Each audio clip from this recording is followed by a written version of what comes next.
Again, a special welcome to our guests from Landmark. You look to your left, restroom facilities and concessions set up especially for you.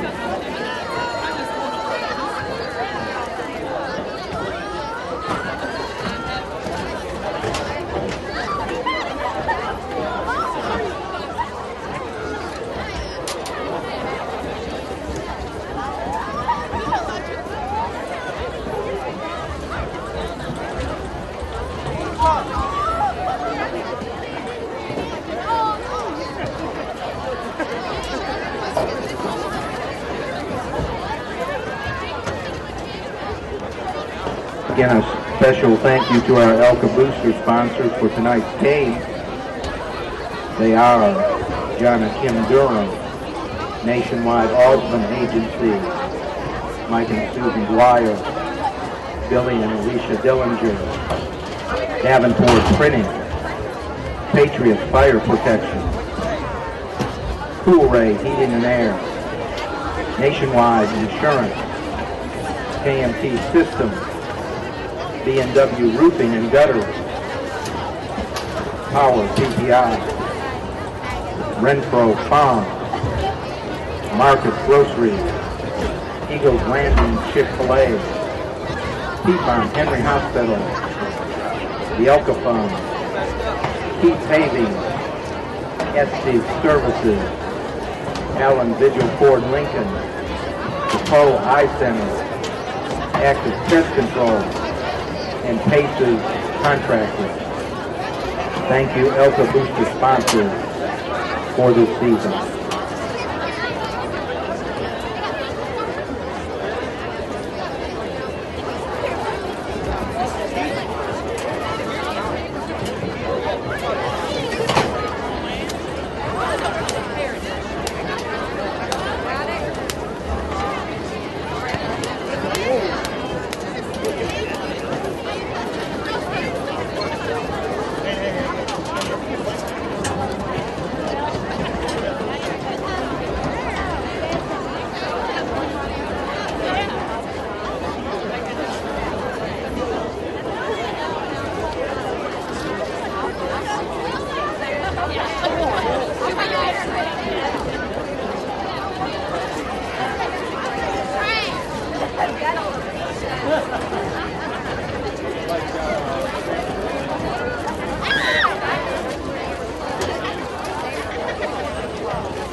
Reminder, Elka fans, the Bolt is open. If you need any kind of merchandise for your team, you'll go on down to the Bolt and we'll help you out. Again, the concession stand is open. A lot of hot chocolate, coffee, all the good things to keep everybody warm.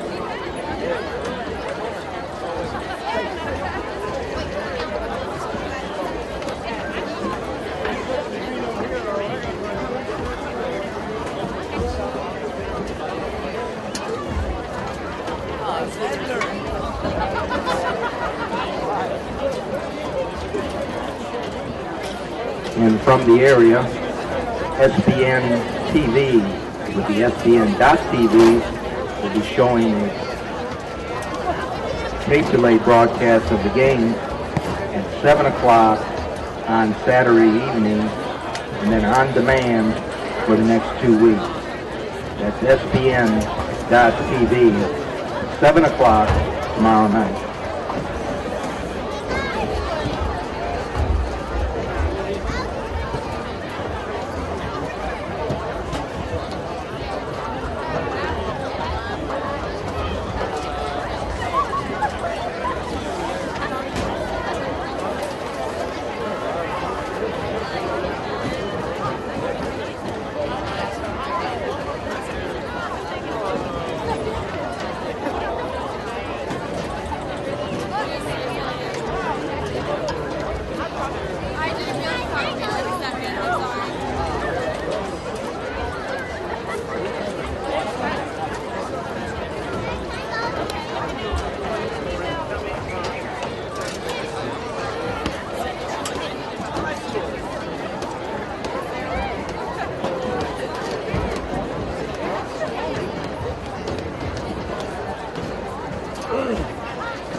This is Isaac Rochelle here with Coach Guest for the Coach Guest Show.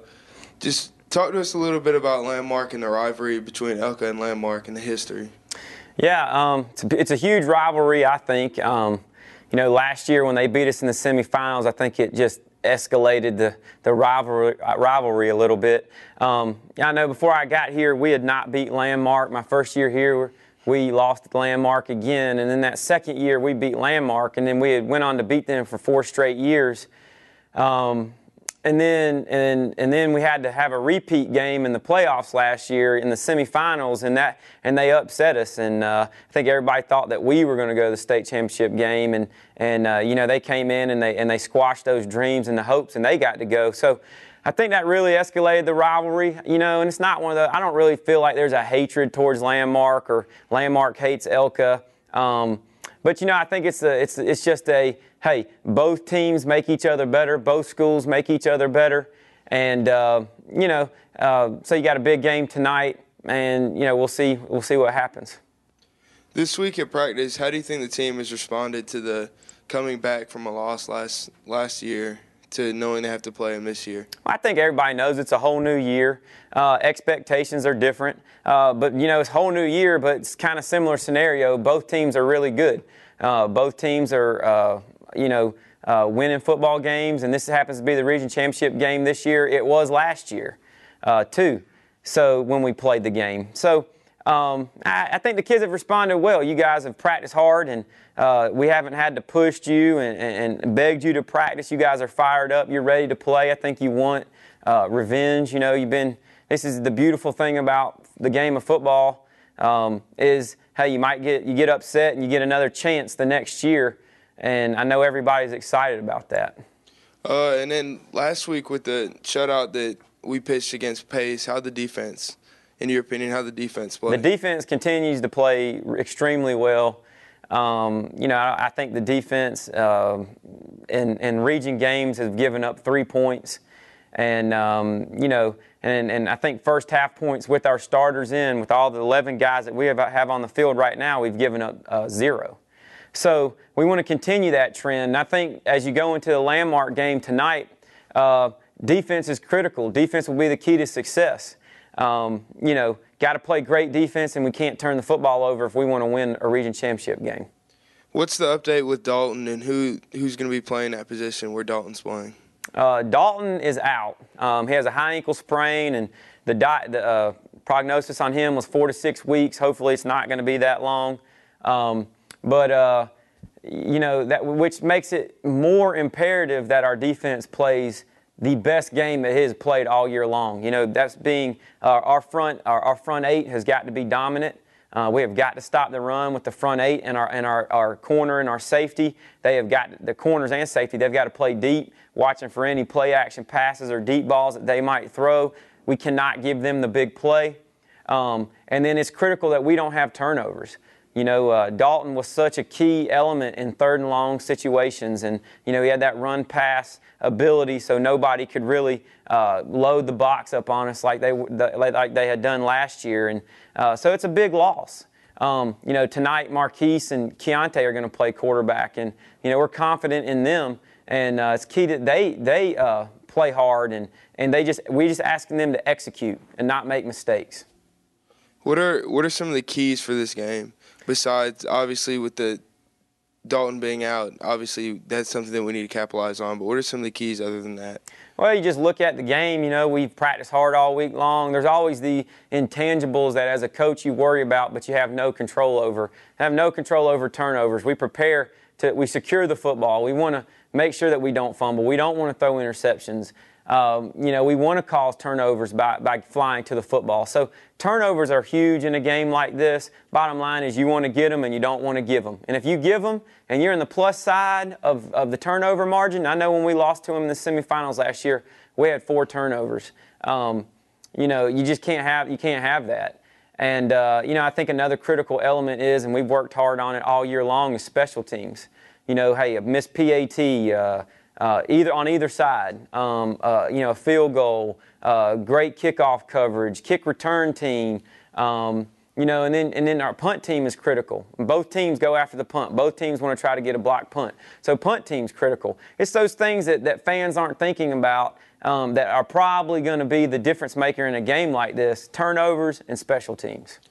With this being the region championship game, what would it mean to Elka and the program to have 3 region championships in a row? I think it means a lot. I think one thing that people, you know, we just kind of take it for granted. We take region championships for granted because, well, we've got it the past 2 years. We're supposedly this dominant team, and it's like, oh, well, we'll just continue to do what we've always done. And that you can't think like that. It's an honor.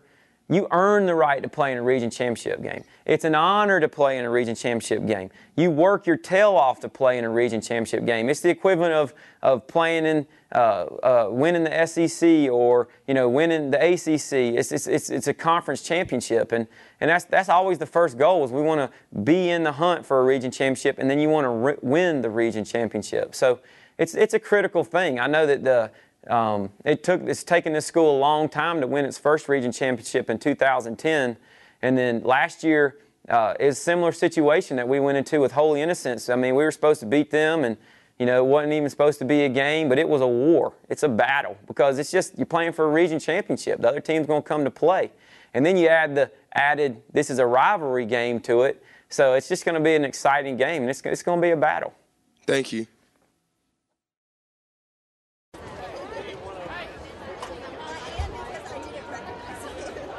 Mic check, 10, 9, 8, 7, 6, 5.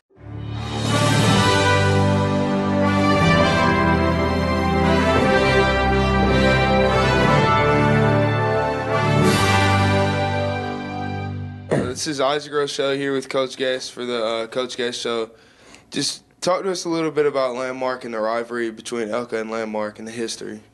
Yeah, it's a huge rivalry, I think. Last year when they beat us in the semifinals, I think it just escalated the rivalry a little bit. I know before I got here, we had not beat Landmark. My first year here, we lost Landmark again, and then that second year we beat Landmark, and then we had went on to beat them for 4 straight years. And then we had to have a repeat game in the playoffs last year in the semifinals, and they upset us. And I think everybody thought that we were going to go to the state championship game, and they came in and they squashed those dreams and the hopes, and they got to go. So I think that really escalated the rivalry, and it's not one of the. I don't really feel like there's a hatred towards Landmark or Landmark hates Elka. But I think it's just a hey, both teams make each other better, both schools make each other better, and so you got a big game tonight, and we'll see what happens. This week at practice, how do you think the team has responded to the coming back from a loss last year to knowing they have to play them this year? I think everybody knows it's a whole new year. Expectations are different, but it's a whole new year, but it's kind of similar scenario. Both teams are really good. Both teams are winning football games, and this happens to be the region championship game this year. It was last year, too. So when we played the game, so I think the kids have responded well. You guys have practiced hard, and we haven't had to push you and begged you to practice. You guys are fired up. You're ready to play. I think you want revenge. This is the beautiful thing about the game of football is hey, you get upset and you get another chance the next year. And I know everybody's excited about that. And then last week with the shutout that we pitched against Pace, how'd the defense, in your opinion, how'd the defense play? The defense continues to play extremely well. I think the defense in region games has given up 3 points. And, and I think first half points with our starters with all the 11 guys that we have on the field right now, we've given up 0. So we want to continue that trend. And I think as you go into the Landmark game tonight, defense is critical. Defense will be the key to success. Got to play great defense, and we can't turn the football over if we want to win a region championship game. What's the update with Dalton, and who's going to be playing that position where Dalton's playing? Dalton is out. He has a high ankle sprain, and the prognosis on him was 4 to 6 weeks. Hopefully it's not going to be that long. But which makes it more imperative that our defense plays the best game that it has played all year long. That's being our front 8 has got to be dominant. We have got to stop the run with the front 8 and our corner and our safety. They have got the corners and safety. They've got to play deep, watching for any play action passes or deep balls that they might throw. We cannot give them the big play. And then it's critical that we don't have turnovers. Dalton was such a key element in 3rd and long situations, and he had that run pass ability, so nobody could really load the box up on us like they had done last year, and so it's a big loss. Tonight Marquise and Keontae are going to play quarterback, and we're confident in them, and it's key that they play hard, and we just asking them to execute and not make mistakes. What are some of the keys for this game? Besides, obviously, with the Dalton being out, obviously that's something that we need to capitalize on. But what are some of the keys other than that? Well, you just look at the game. We've practiced hard all week long. There's always the intangibles that as a coach you worry about, but you have no control over. Have no control over turnovers. We secure the football. We want to make sure that we don't fumble. We don't want to throw interceptions. We want to cause turnovers by flying to the football. So turnovers are huge in a game like this. Bottom line is you want to get them and you don't want to give them. And if you give them and you're in the plus side of the turnover margin, I know when we lost to them in the semifinals last year, we had 4 turnovers. You just can't have that. And, I think another critical element is, and we've worked hard on it all year long, is special teams. Hey, a missed PAT, either on either side. A field goal, great kickoff coverage, kick return team. And then our punt team is critical. Both teams go after the punt. Both teams want to try to get a block punt. So punt team's critical. It's those things that fans aren't thinking about that are probably going to be the difference maker in a game like this: turnovers and special teams. With this being the region championship game, what would it mean to Elka and the program to have 3 region championships in a row? I think it means a lot. I think one thing that people, we just kind of take it for granted. We take region championships for granted because, well, we've got it the past 2 years. We're supposedly this dominant team, and it's like, oh, well, we'll just continue to do what we've always done. And that you can't think like that. It's an honor. You earn the right to play in a region championship game. It's an honor to play in a region championship game. You work your tail off to play in a region championship game. It's the equivalent of playing in winning the SEC or winning the ACC. It's a conference championship, and that's always the first goal. Is we want to be in the hunt for a region championship, and then you want to win the region championship. So it's a critical thing. I know that it's taken this school a long time to win its first region championship in 2010, and then last year is a similar situation that we went into with Holy Innocents. I mean, we were supposed to beat them, and it wasn't even supposed to be a game, but it was a war. It's a battle because it's just you're playing for a region championship. The other team's going to come to play, and then you add the added this is a rivalry game to it, so it's just going to be an exciting game, and it's going to be a battle. Thank you.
Testing.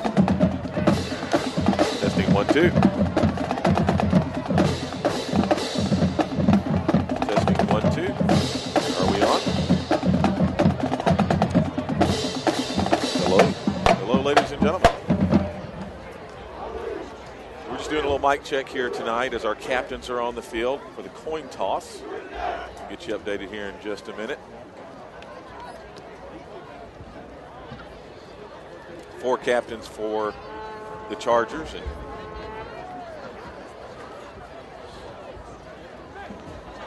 I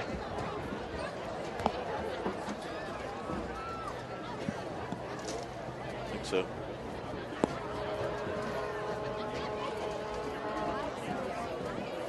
.51 degrees here tonight for tonight's ball game between Eagles Landing Christian Academy and Landmark Christian School. Steve Ferrer with Tim Luke. And it's a bit chilly, but we're going to have a great night tonight. The Chargers have won the toss, and they'll be kicking off. And they'll be kicking off from west to east to start tonight's contest. Tim, I guess you would need to update us on some injuries and some things going on with the Chargers here tonight. Yeah, just looking forward to a great game. First of all, Steve, this is a huge matchup for us, to say the least. It's the region championship game. It's against our arch rival Landmark, who we have a lot of respect for. They are a fantastic program with great coaching staff. went to the Dome last year after beating us here on our home field 14-7 in the state semifinals.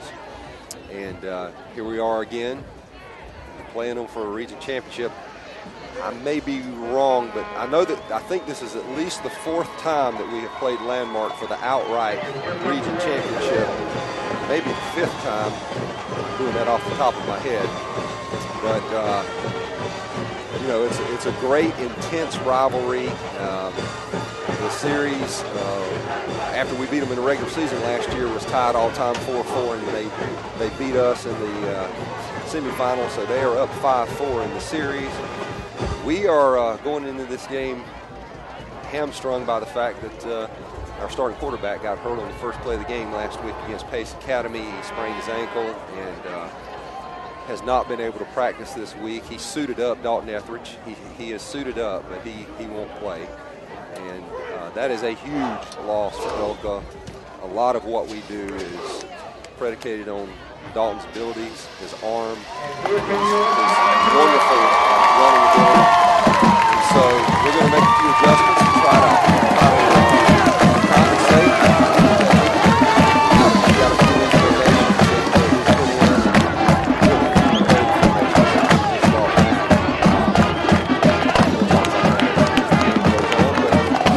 Landmark is not without its own person. It's basically Austin.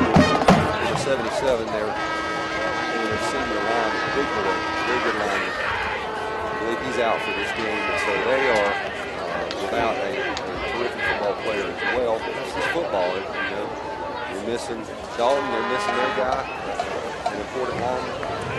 So I just can't wait to see what happens here, Steve. It will be a physical football game. Landmark is always physical. And what I'm really anxious to see is how our offense responds to adversity. Whether we can move the ball, we did not do a good job against them offensively. The state semifinal game last year really, frankly, got out of our game plan too much. I was just going to get that. The first person to admit to that. We did not. I say we got out of our game, but the game plan actually took us away from what we did very well. So it'll be interesting to see how it flies. We elected to kick. We want to get our defense on the field first, try to penalty. And see what happens. They have weapons, though, here. Three of them are back right now. 5 terrific receiver. Everybody else opening kickoff. Region 5A championship game. Back in 2 years, they fell back. He's now going to kick for the Chargers. Good speed, not blinding speed. Just great shooting run of the run. Very hard, not hard. Here we go. Dillinger kicking off. He does. He kicks it down to about the 4-yard line. It's taken nearby Copeland. Italian Green. Robinson at the 24. That was a Corey will take over 1st and 10. Low trajectory is hard to kick in cold weather, but a low trajectory like that gets the ball in their hands quicker than you like. It doesn't give your team enough time to get downfield. But what was impressive about that is he avoided one block. Kirkland avoided one block, but Keontae Green nailed him at the 24-yard line. Here we go. McGuire, quarterback. One in the backfield with him. He's in the shotgun. He's got 2 out right, 1 out left. Actually, 3 out right. He's going to toss it. McGuire to the outside. 5 down to 30 near the first end. Noble. Across the first end. Gets a couple of extras. 12 yards on the play. Run out of bounds. Number 5, Nobles, on the catch and run. Yeah, Josh Nobles is a weapon for them. They're going to try to get the ball in his hand and quick stuff like that. They try to make plays. They're also very confident before the night's out. They're going to send him deep. They're going to have him on a post or a go route of some sort. They employ a variety of formations. Actually, he didn't make the first down, stepped out of bounds, so short by 2 yards. He stopped this time. This one in the backfield. Behind the 30-yard line, they give him the 30-yard line. And he handed it off. Shocker, an Iron Man. That's going to be Kirk. Yeah, Third and all in the to backfield. Jeremiah Kirk. Gonna lose a couple. And but what is very, very Third and encouraging four. about what just happened on that play is that Andreas Holly, our nose guard, was in the backfield, as was Andrew Williams right away. And Holly nailed him, so that's great.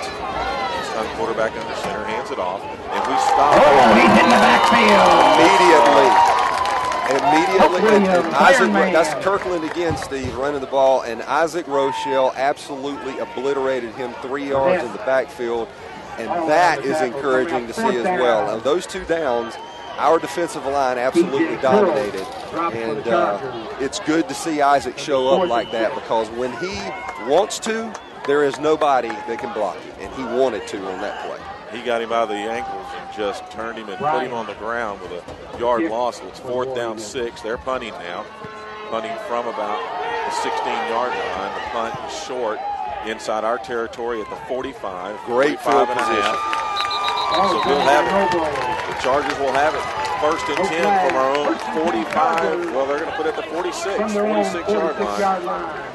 Steve, you couldn't script it up really any better than that. That's what you want to do. You want to kick off, kick them deep, hold them, 3 and out, force them to punt, and get good field position. That is the rationale behind deferring the kick. And so here we are, 1st and 10 at the 46-yard line, and right away we're going to go with what we call our Panther set, Isaac Rochelle at tight end, and Keontae Green taking the snap at quarterback.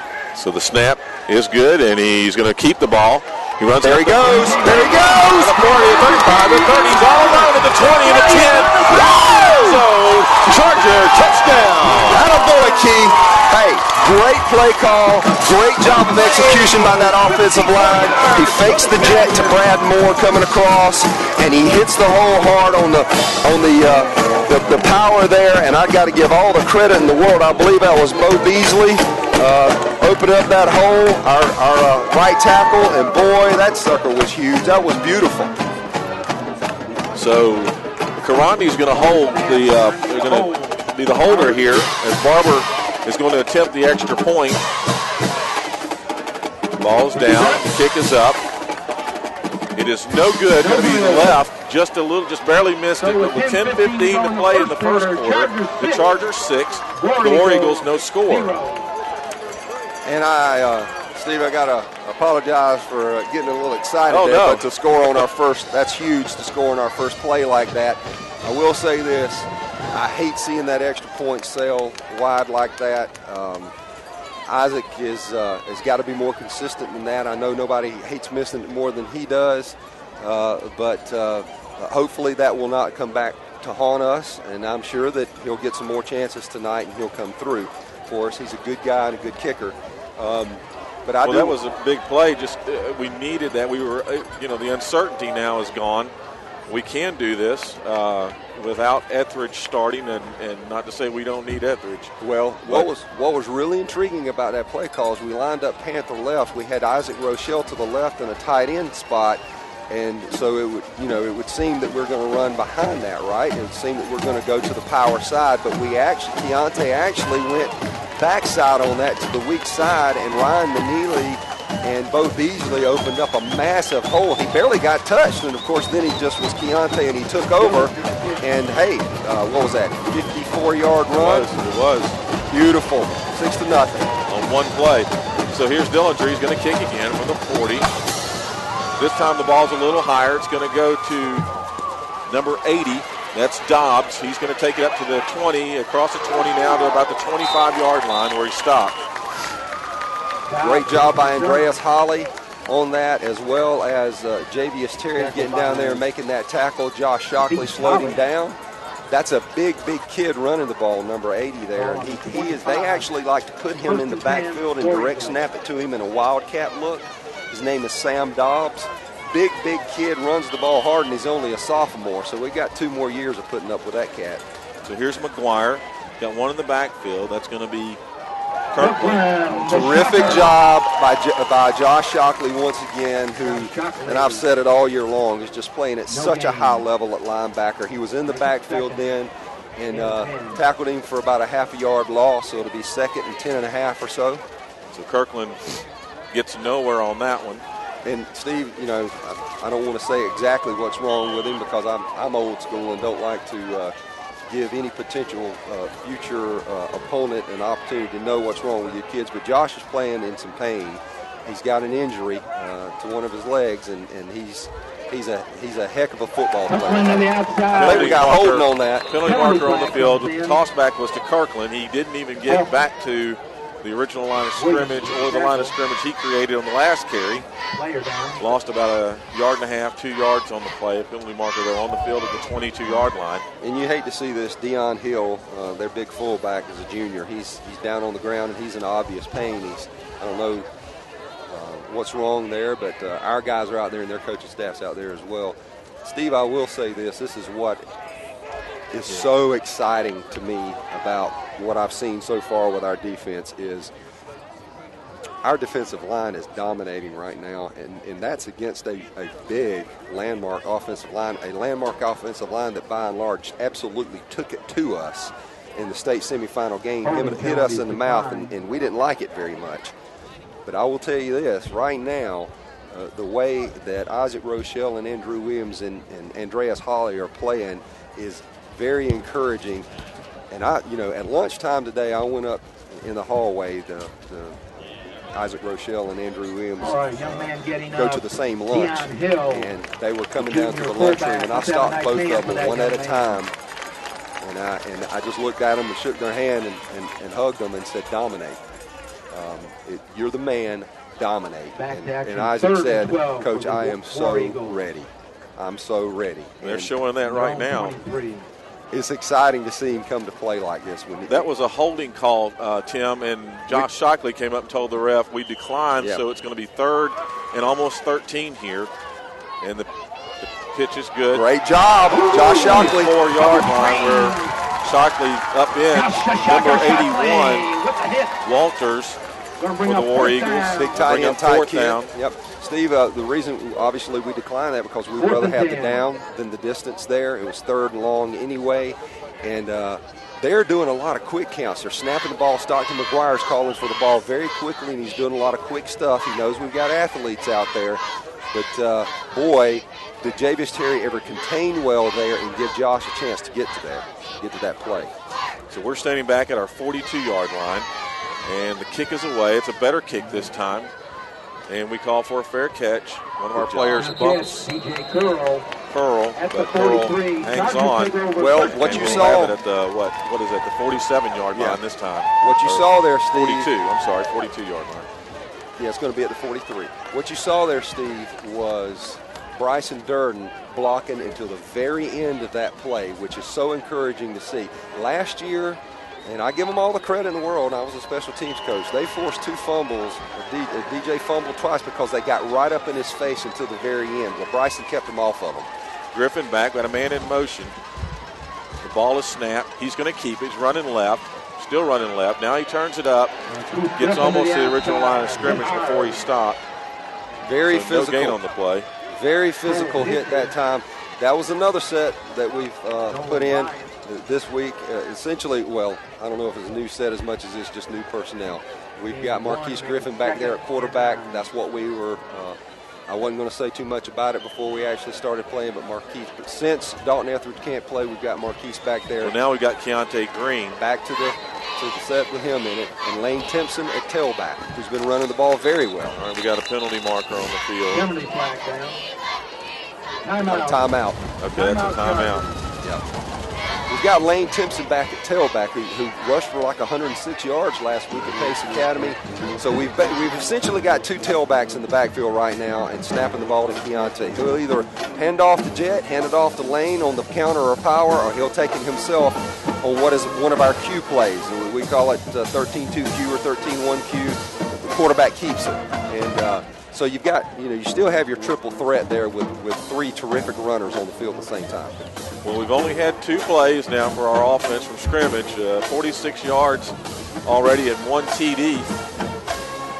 This will be their 3rd play as it's 2nd down and 9 when play resumes after this timeout. It will be Keontae Green taking the snap.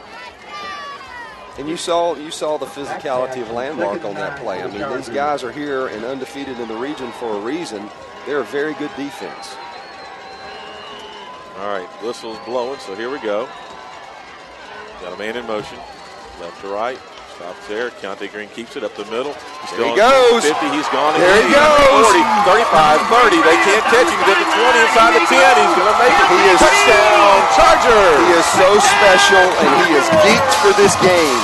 And you can tell it. When Key comes to play, he is one of the best football players in the state of Georgia. That is a 47-yard touchdown run on the second play this time for the Chargers for their second touchdown. And Steve, what I'm seeing right now is a team that is absolutely consumed with dominating this football game and exercising some of what we went through last year. I hope it sticks. There's the extra point attempt. Karandi's going to hold it again. Barber's kick is up. This time it looks better. It is good. Good job. With 7:46 to play in the first quarter, the Chargers now 13 and the War Eagles no score. I feel like I'm Dan Hilkema. Yeah. We're saying it at the same time. Well, I want to give Coach Guest some credit there. We put our regular set in out there with Keontae at quarterback and Lane Timpson at tailback, and for whatever reason, when Coach Guest looked out there, he saw something that he didn't like about that, or that he liked about what Landmark was doing on how to defend it. So he called the timeout, brought him over, and only went with a single setback, a single back in the backfield, and that was Keontae, and yet again it worked.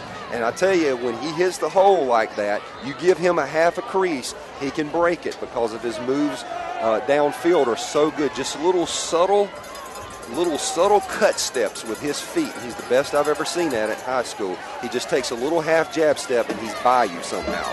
Well, that one he took to the left hash marks. His first touchdown was on the right hash marks, so he's given them both opportunities for both sides of the field there to make a stop. They couldn't do it. 7:46 again to play in the first quarter. This game's not gone far on the clock, but the board has changed a lot here already. Dillinger's kick. Here it goes. This one's a little lower. It's good deep. He's taken at the 3-yard line. Coming up to the 15, the 20. Nice play by Josh Shockley again. Josh Shockley at the 20-yard line. DJ Curl did a good job on outside contain them, but I got to tell you, he had a little bit of a seam there. He had an opening, but Josh closed it very quickly. I do want to say this, Steve, going back to the last touchdown by Keontae. Landmark's going to have to do something, because what they're doing, and they did this in the semifinal last year, they're rotating their safety up. They'll go with two high safeties. They'll rotate the safety up to the side that we run the jet to, and they're playing that jet hard. Well, that means a backside outside linebacker is going to rotate back some, and that's where Keontae just hit it. This time on the stop, Green. Pass complete in the flat. And on the carry, on the pass completion was number 22, Kirkland. That's loss on the play of 2. I think going backwards, I might have said that was a 47-yard. That was a 57-yard touchdown run. Yes. I may have misspoke. About 56, I think we gained a yard or 2 on our first play. But Bryson Durden did a good job in the flats of holding that up a little bit, gave Keontae Green time to get out there and make a nice tackle in the open field. Kirkland. Nothing. Nowhere. I don't even know if he made it to the line of scrimmage. Looks like this is going to be 3rd and 13 coming up. Andrew Williams in on the play. Andreas Holly in on the play. Again, our defensive linemen have come to play, and it is evident. We are just eating them up on the line of scrimmage. What you want to do to a team like Landmark is never let them get any hope. They are typically a wonderfully coached and wonderfully motivated team that you need to get up on them and stay on top of them and not give them any hope, not ever give them a chance to rally, because when they do, they get fired up. McGuire's under center this time. He does hand it. No, he pitches it back. Great job, Davis Reynolds. Pitch to Nobles coming around, and Davis Reynolds stayed home. So well coached. Give a lot of credit to Coach Derek Chastain and what he's done with this defense. That's a sophomore out there that just played that as well as any pro player could play it. Stayed home, broke down in open field, led an unbelievable athlete, brought an unbelievable athlete down 5, 6, 7 yards deep. Great play. They lost about 6.5 yards on that play. They'll be kicking from inside their own end zone now. They're deep. We're standing at about the 40. He's going to try to return it. Yes, he is. He is going to return it. Curl backs up. He was the 45. Now he's at the 50. He keeps backpedaling. And he lost about 7 or 8 yards backpedaling, but we will have it first and 10 at our own 46-yard line. DJ was trying to make something happen there, and you can't fault him for that. He's a superior athlete, and if he had just gotten around that corner over there, he might have made some hay. But so the first back pedal wasn't that bad. Well, we got to be careful on that stuff too, and fortunately he is a heck of an athlete. But just to me, in a game of this magnitude, secure the ball. That's the main thing. Marquise Griffin is our quarterback this time. He's in the shotgun, got a man in motion. He's going to keep it up the middle at the 50, the 50, at the 40, about 47.5-yard line. Looks like where they stopped him, where they're going to mark the ball. That'll bring up second down and a long 4, maybe 5. That's just our standard offense. That's our standard set. We had Javius Terry coming across in motion on the jet and faked the jet and ran the key and got Lane Timpson in there at tailback, giving Keontae a break. See if Lane gets the ball here on a power. I would halfway expect it. Here we go. He does. He hands it off. Lane's been running hard. No gain on the play. We're stopped at the line of scrimmage. We'll bring him third down and 5. Inside War Eagle territory, the ball at the 48-yard line. And you see Keontae and Josh trotting back out there. We got Isaac Rochelle coming back out. The personnel group suggests that we're going to go with our Panther set. Isaac will be at tight end, and we'll have an up back in Josh Shockley, a fullback in Josh Shockley, that we will either run behind and try to overpower them, or we'll do some counter stuff the other way, which has been working. We only got 2 wide out, 1 in the backfield. Green takes the snap. He's going to keep it up the middle at the 45. We're weak side again. He is across first down territory, close to the 40 at about the 41-yard line, where he stopped by the War Eagles. Steve, we did what's been working so far is we're overloading one side with our Panther set or our Tiger set, whichever, and we are running back to the weak side, and it's open. It's open because they are overplaying the jet. When we run jet motion across to one side, they're coming up hard and overplaying it, and that's leaving them vulnerable to the weak side. So we've got a first and 10 for the Chargers here at the 41-yard line. 1 in motion here. Green's going to keep it. No, that's Griffin is going to keep it across the 40, about the 38-yard line. About a 3-4-yard gain on the play. Brings up second down and 7. That's good positive yardage right there, and that's what you want. Hey, you want to gain 3-4 yards on first down by your quarterback? That's a good job. We haven't run jet one time yet. It's going to be real interesting to see when we finally do hand off the jet how they play it or how well they defend it, because we haven't handed it yet. Griffin standing back at the 45. The ball's going to be snapped from about the 39-yard line. This time he keeps it up the right hash mark. Griffin. It's going to be about 3rd and 4 or 5. That's at the 36-yard line. Yep. So gain of a couple of yards. Keontae again going back in. 3rd down and a long 4. Well, whatever Landmark studied, we didn't bring it because they're not used to this at all. Yeah, well, frankly, this harkens back to what we had to do a few years ago when we went down to Clinch County and played them. We lined up in our Tiger and Panther sets and rammed it down their throats. This is Green, right? Yes. This is Green. He's going to keep it up the middle. It's going to be 4th and about 2. I think it's going to be 4th and 1. Let's see where they spot him. This is Stephen Timmore now. Let's see. And I think they're going to be correct. Reed on the tackle. Okay, you got 1. That's 1 zip. It's actually going to be about 4th and 3. 4th and 2. So we'll see what we bring out of our bag here. We're definitely not going to punt it. We're going to keep the ball in play. We need to get the play in. We're taking a long time here. May need to call a timeout. One thing that I know Coach Guest wants to do tonight is freeze them. I don't know if we've got time to freeze them here. That means a delayed count trying to draw them off sides. Man in motion, Green. He's going to keep it. He's going up the middle. He's going to be close. He's going to be close. I think he got it. He got it. He needed to get to about the 30 and a half, 31-yard line. It looks like they're spotting it at the 30. That's going to be enough for a Charger first down. And we did run behind the power set of Isaac Rochelle in there and Josh Shockley in the Panther. We ran behind them that time and let them take us to the first down. Green comes out. Marquise Griffin back in.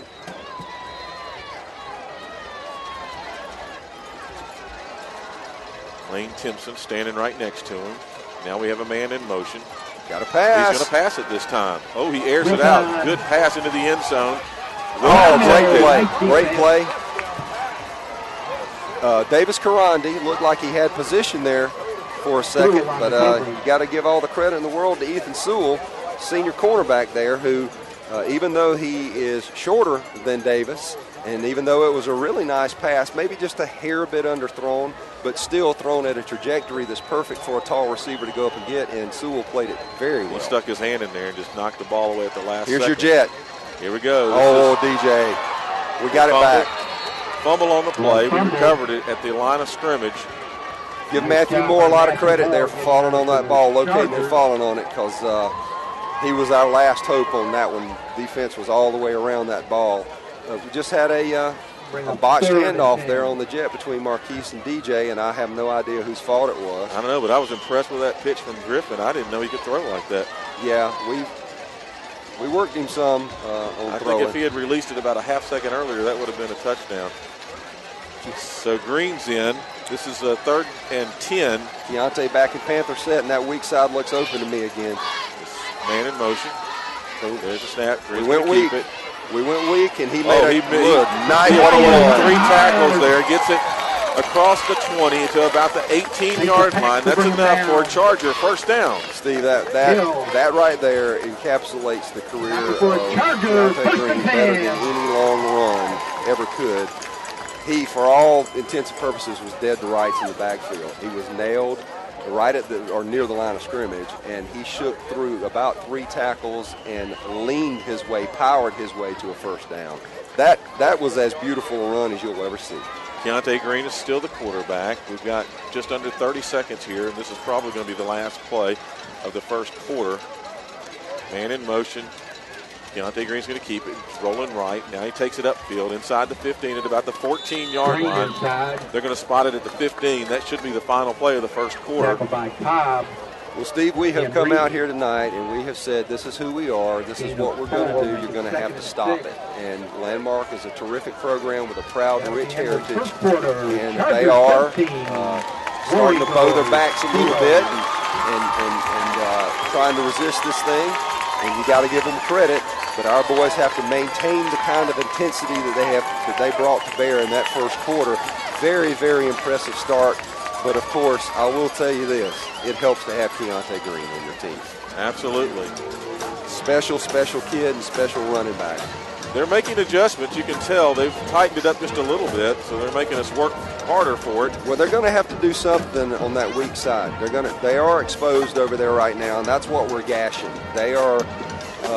We're playing the numbers is what we're doing. We're overloading one side with a Panther set and a tight end with Isaac Rochelle coming up, which we haven't run all year long. I don't remember putting Isaac on the line of scrimmage at tight end in a game all year long.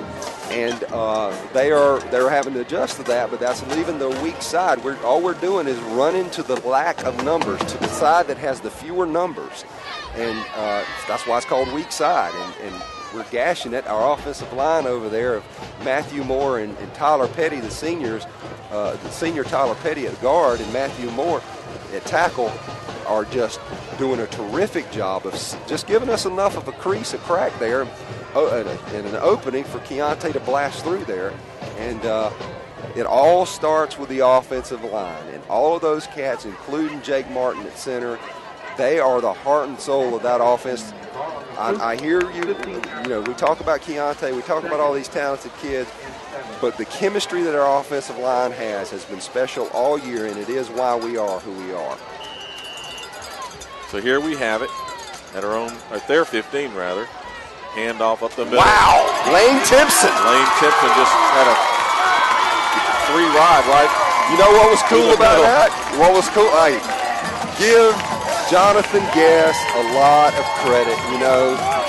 What a great call. What a great job of setting them up. We went Panther left, which is Isaac Rochelle at tight end left with Josh Shockley at fullback. You got Lane Timpson stacked to the left at tailback in the backfield, and you're direct snapping to Keontae Green. And what does everybody think?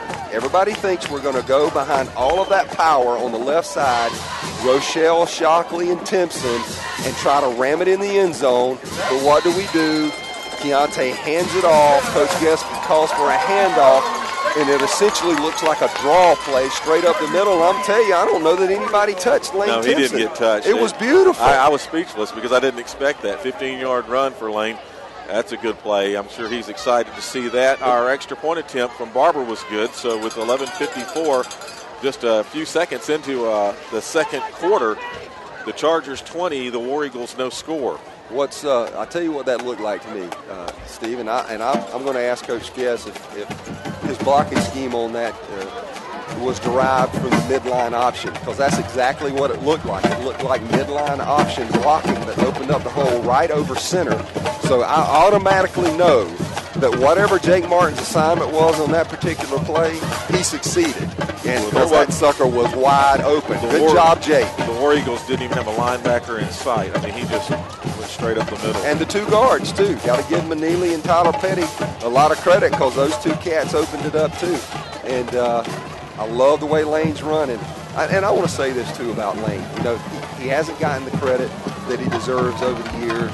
Lane has been hurt a lot. He's a junior running back. He's been hurt a lot, but I won't tell you why he's been hurt a lot. He's been hurt a lot because he absolutely runs with reckless abandon and throws himself 100% into everything he does, whether it's practice, whether it's passing league, whether it's a game on Friday nights. He just is reckless abandon. And I love seeing him get rewarded the way he's been rewarded the last few weeks. You have mentioned that before as we watched him play this season. So Dillinger is about to kick it off. The band is as loud as I've ever heard them. This is very loud. I love it. And here we go. It's a kick in almost. Ooh, they slipped. The ball is bobbled at the 4-yard line, at the 10, at the 13. DJ Curl. DJ Curl upends him at the 13-yard line. Hey, you can't play edge any better than that. You're the contain guy, but by golly, when it's at you, you've got to make the play, and that dude just made a play. We've also got a penalty. Hopefully it'll be a hold or something against them and back them up even deeper. They're right now at the 13-yard line. So it'd be half the distance to the goal. Holding. Yes, that's on landmark. That's going to be the call. So that'll back them up to probably about the 7-yard line or so. So they're in a hole again. And listen, I said it a few weeks ago. I will say it again. And Coach Chastain has done a wonderful job on this kickoff unit. It's not an easy unit to coach, but I tell you, it makes it a whole lot easier to coach when you got these kind of athletes. And they named it No Hope. Coach Brian Shockley came up with that name. Just give the opponent no hope. And so that kickoff unit calls itself No Hope. And what you want to do is pin teams back like this to minimize their chances, and that's a heck of a job of coverage right there. And give Cole credit for a nice kick there too, Cole Dillinger. I guess they're trying to say that the penalties is going to be marched off from the spot of the foul. That's not. Oh, okay. That got makes holding against the absolutely Chargers. no sense. No, we declined it. That makes no sense. Yeah, that's a bad. That's you don't mark that off from the spot. Yeah, the officials made a mistake there. But that's okay. It's at the 13-yard line. 1st and 10 for the War Eagles. Yeah.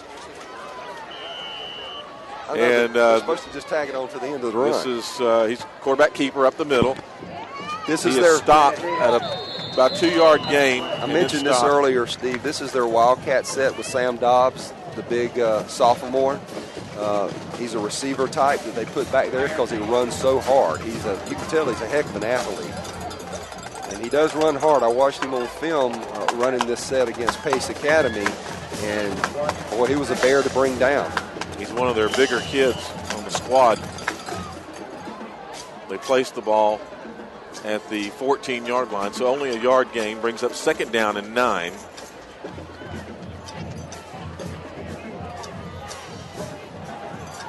McGuire in the back.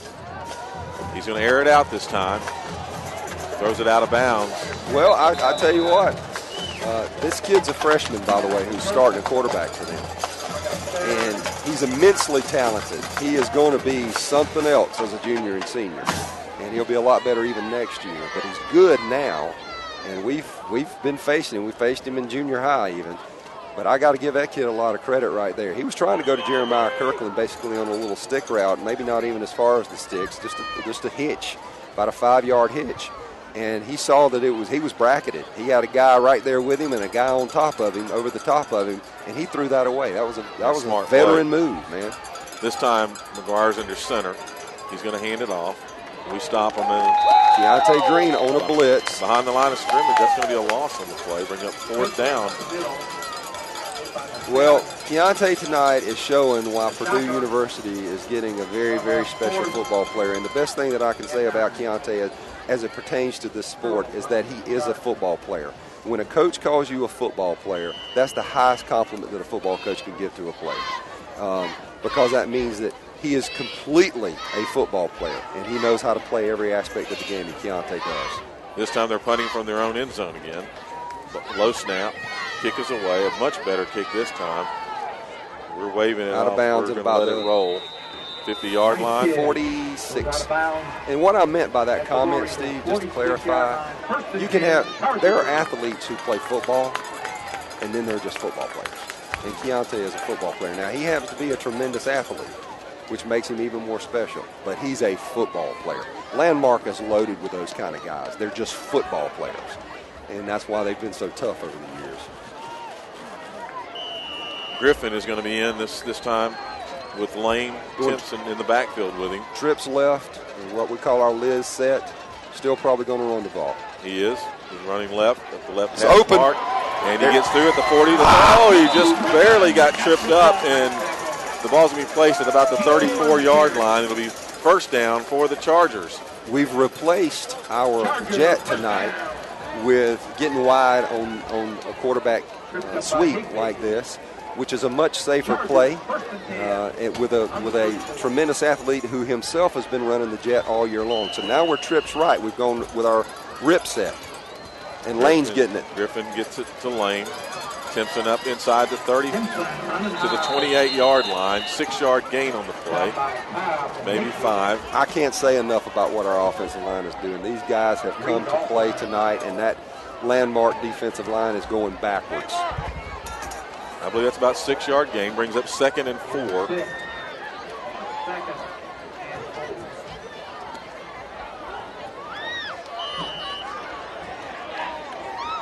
Marquise Griffin remains in. This time Lane Timpson's up on the line. Man in motion. Slips. Marquise keeps the ball.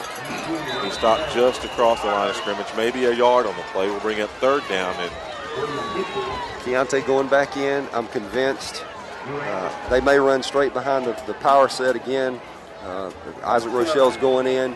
He's going to be in our Panther set again with Isaac on the line at tight end, but I will not be surprised. I'm convinced that we may go right back to weak side, although in this set I'm not so sure.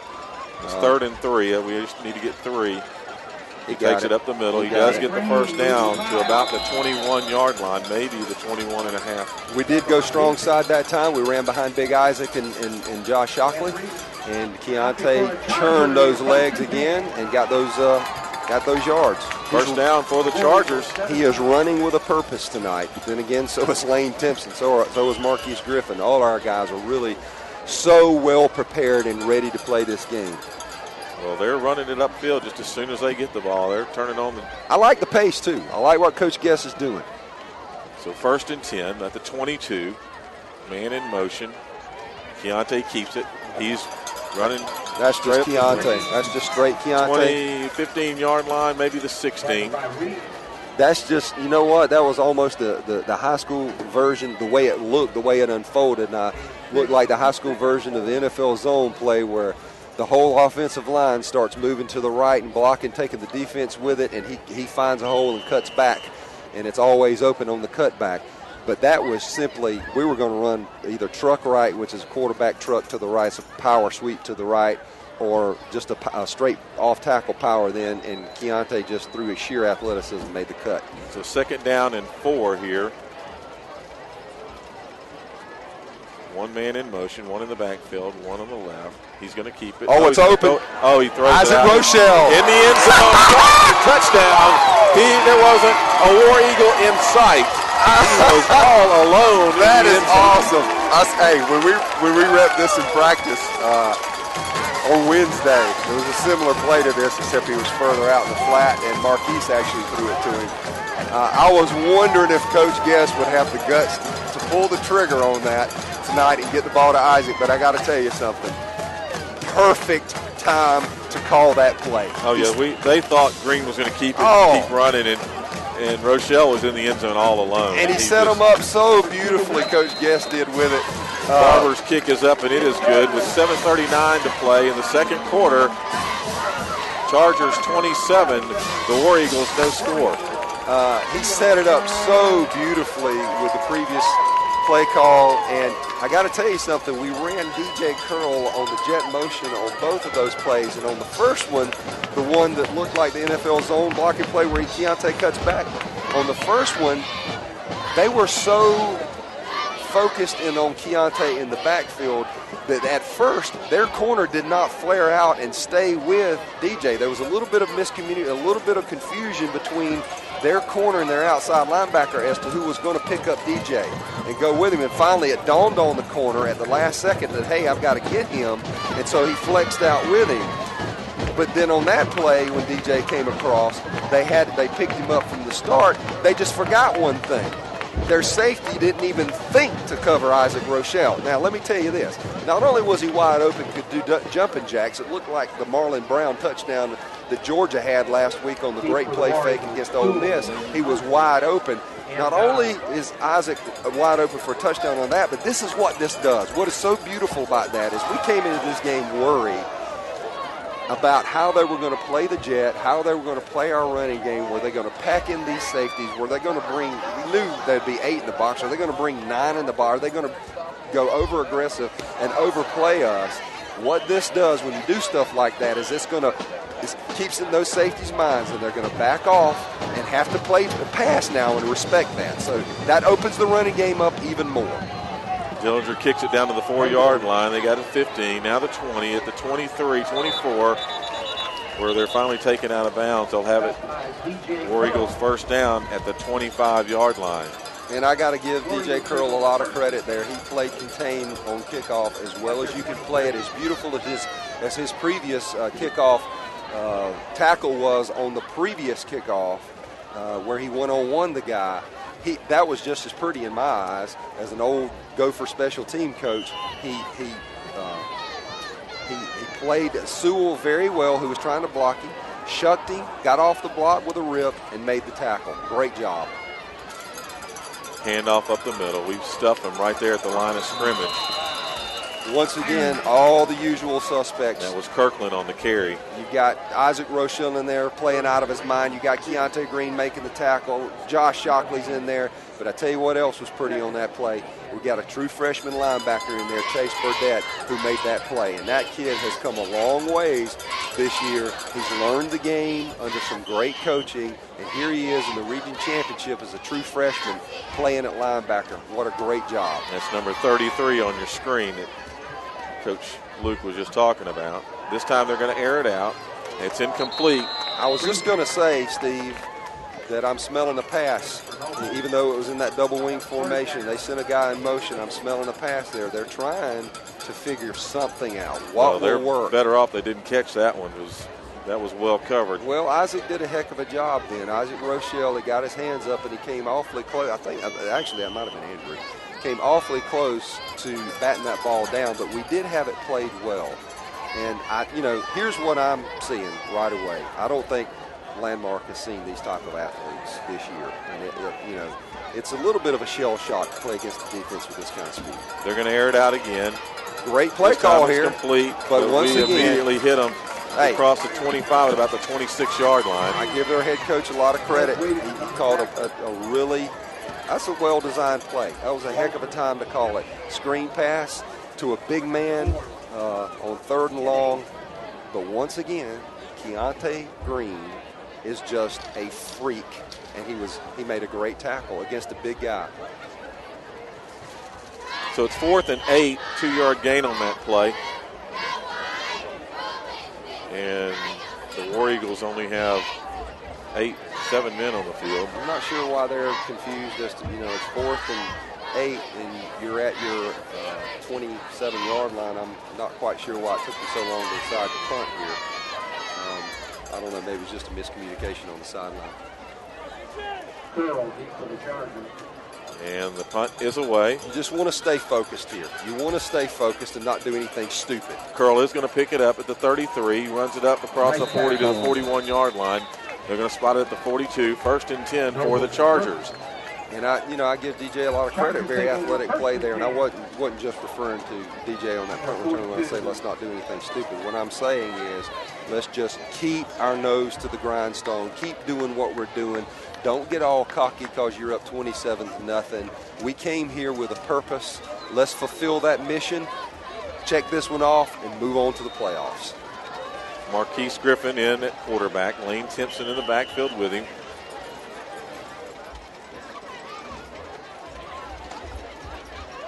Takes a snap. He's going to keep it. Rolling left. Still rolling left. Still rolling left. Tries to turn it upfield. Penalty marker on the field as he's tackled in the backfield. A 4-yard loss on the play. Let's see what this is. That's going to be holding against us. Holding against the Chargers is the call. Well, junior linebacker William Higbee, number 47, played that extremely well, and he is a heck of a player. We remember him from last year. And you can't play it any better than that. And on top of that, we got called for holding. So for the first time in this game, we have a little bit of adversity, and we're going to find out how our offense responds. When you've got 1st and long like this, actually they declined it, and I don't blame them.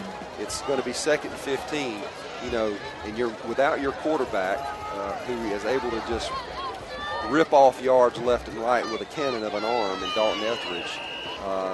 This is challenging for us. 2nd and 15. Griffin, one in motion.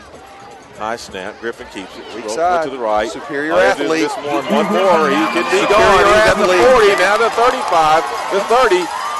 Past another at the 21-yard line. Finally taken down. Well, you've got a superior athlete in space, and all he's got to do is beat one kid on the edge there. We fake the jet. We go back weak side away from the jet. We've been doing it all night long because they're overplaying the jet, and I can't do anything but praise Jonathan Guest for the way he's calling this game. He is like a pit bull on a piece of meat. He has locked his jaws on this, and he's not going to let up until they do something about it. It'll be 1st and 10 inside War Eagle territory at the 21-yard line. It's Keontae Green this time. He's going to keep it up the middle. 2, 3, maybe 5 yards now on the carry. And I don't know if that was intentional or not, but we began our jet motion with DJ Curl, and he took about 2 or 3 steps, and we snapped it immediately long before he got across formation to even fake a jet or show a jet motion, and we quick snapped it. And I think we did that on purpose to try to surprise them. That's a 4-yard gain on the play, brings up 2nd down and 6. And let me just go back to that long run by Marquise Griffin and just say congratulations to a wonderful young man. We are thankful that he's ours. He deserves that, coming in and playing a new position and doing that this well. This is Lane Timpson. No, that's DJ Curl. I'm sorry, you're correct. Running the jet, and that's only I think the 2nd time we've tried to run the jet tonight. And he had a brief opening, but it closed real quick. 1-yard gain on the play. Ball spotted at the 16-yard line. Brings up 3rd and 5.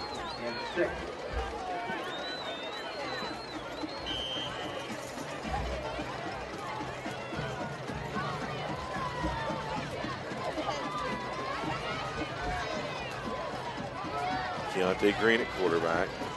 This time he keeps it. Runs it up the middle. So pushing good for a 1st down. Very close. He is so good. And that looks like that may be enough for a 1st down at the 10-yard line. It is a 1st down for the Chargers.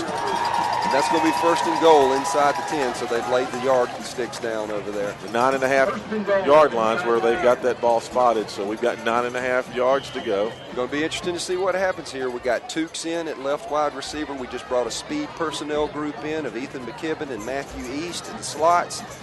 Who knows what's going to happen here, but I'm interested to see if we're going to throw the ball here for a second. That's kind of interesting. I wouldn't be surprised if we tried to loft up a little fade to Tukes here in the left corner of the end zone and get a size mismatch here. Marquise Griffin is our quarterback again. Oh, crud.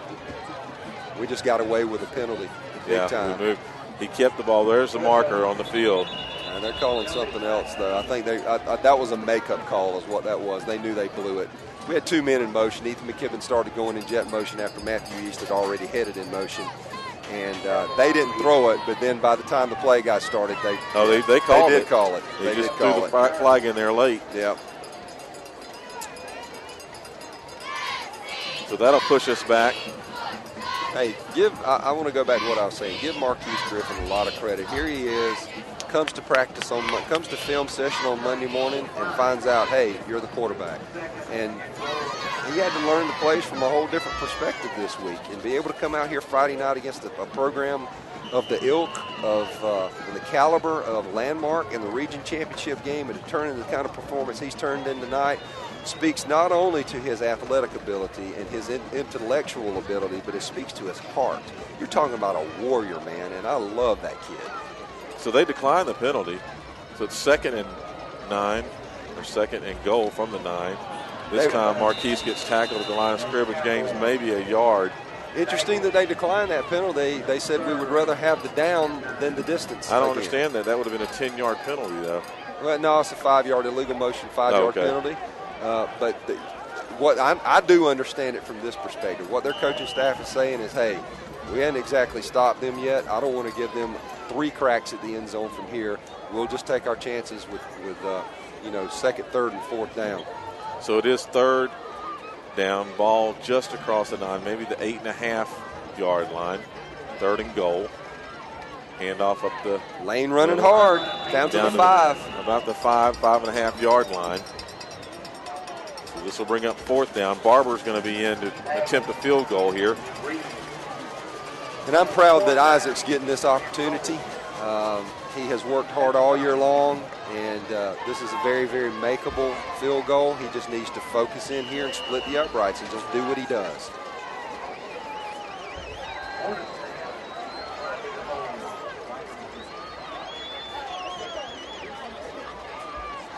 Ball's down. Great kick. Hey, all the credit in the world goes to Isaac Barber right there. The field goal is good. He's labored all year long.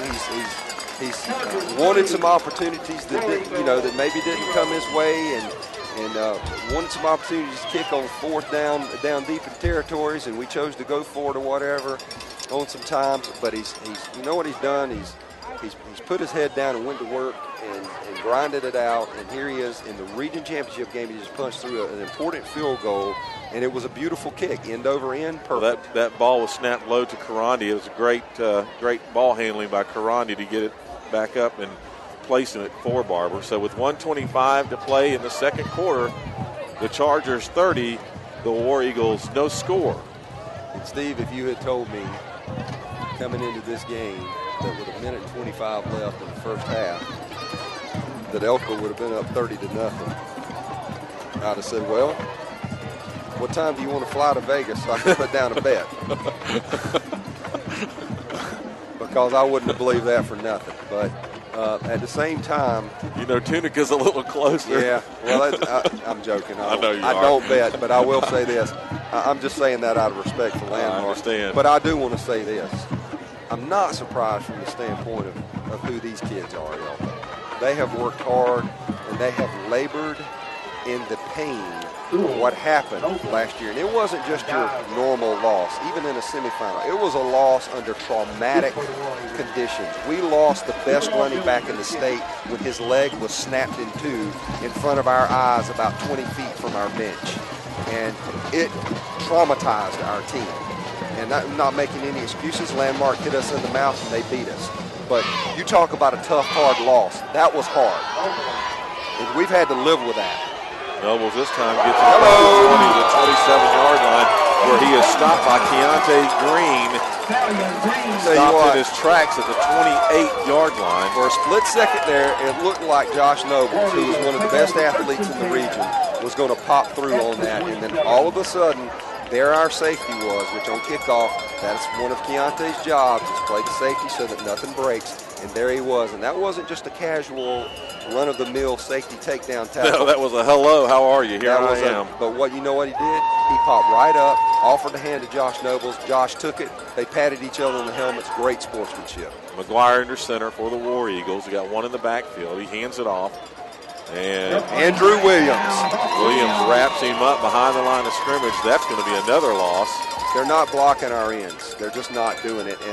And our two ends, if they want to, I don't know if there's anybody in the state that can block them. They gave him a half yard on that play, so it'll be second down and a long 9. Might as well say 10. You got Isaac Rochelle, number 88, who's committed to Notre Dame. You got Andrew Williams, a junior, who is a hot commodity. Michigan State was at practice yesterday. Florida State wants him bad. You name it, they want him bad. And you got two D1 defensive ends here. Praise the Lord, we are blessed to have, and both of them are great kids. Andrew Williams went home sick Wednesday, Steve. He had to check out of school with an upset stomach. I think the War Eagles just won out of this half. They do. And they're up the middle. Pretty good gain on the play for about 7 yards.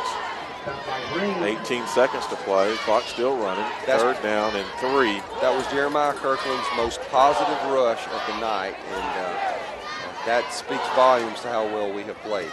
Because I think it was about a 6, 7 yard gain, something like that, 5 yard gain. Well, they're going to go to the locker room. So at halftime, the Chargers 30, the War Eagles no score. We're going to let you enjoy half, watch the band play, and be back with you for the second half. Let me say this, Steve. I'm going to be real interested to see what the Landmark coaching staff does to try to compensate for what Elk is doing on offense. We are killing them to the weak side, and it is we're just sheer taking advantage of numbers and our lack of numbers. And so I'm going to be real interested to see. They play a 3-5 where they basically walk up 2 outside linebackers to defensive end spots, and it looks like a 5-2. Once you get past that first guy on the edge, they ain't much there to handle it. So and then they got 2 deep safeties. I'm going to be real interested to see what they do. Well, they've got some adjustments to make. They're doing that here at halftime. We'll make our adjustments and be back with you in a few.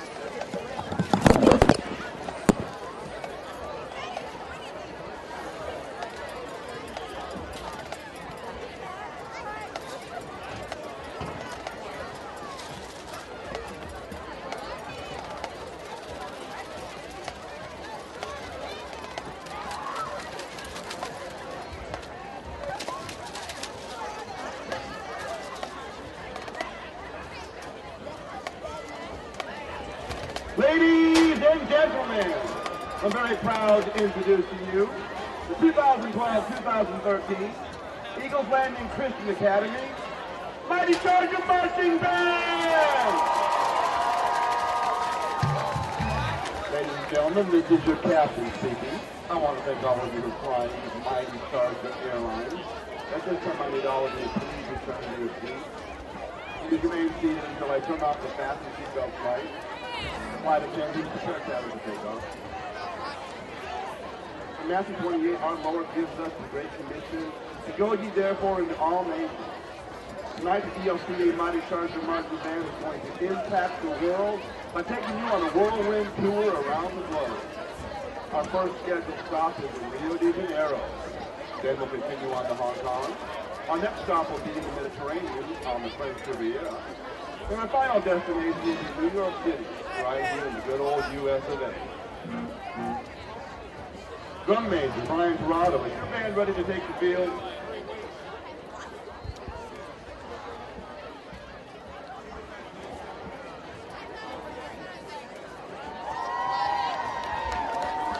Ladies and gentlemen, please sit back. Make sure your seat backs and tray tables are in their full upright position.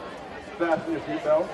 and prepare for the Mighty Chargers 2012-2013 halftime show postcards.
ladies and gentlemen, how about a big round of applause for the Eagle Founding Christian Academy, Mighty Charger Marching Band. The color guard is under the direction of Glenn Henson and Dana Davis. Percussion instructor is Fort Tatum. Assistant band director is Jessica Herndon. Band director is James Davis.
Hope you enjoyed our band at halftime.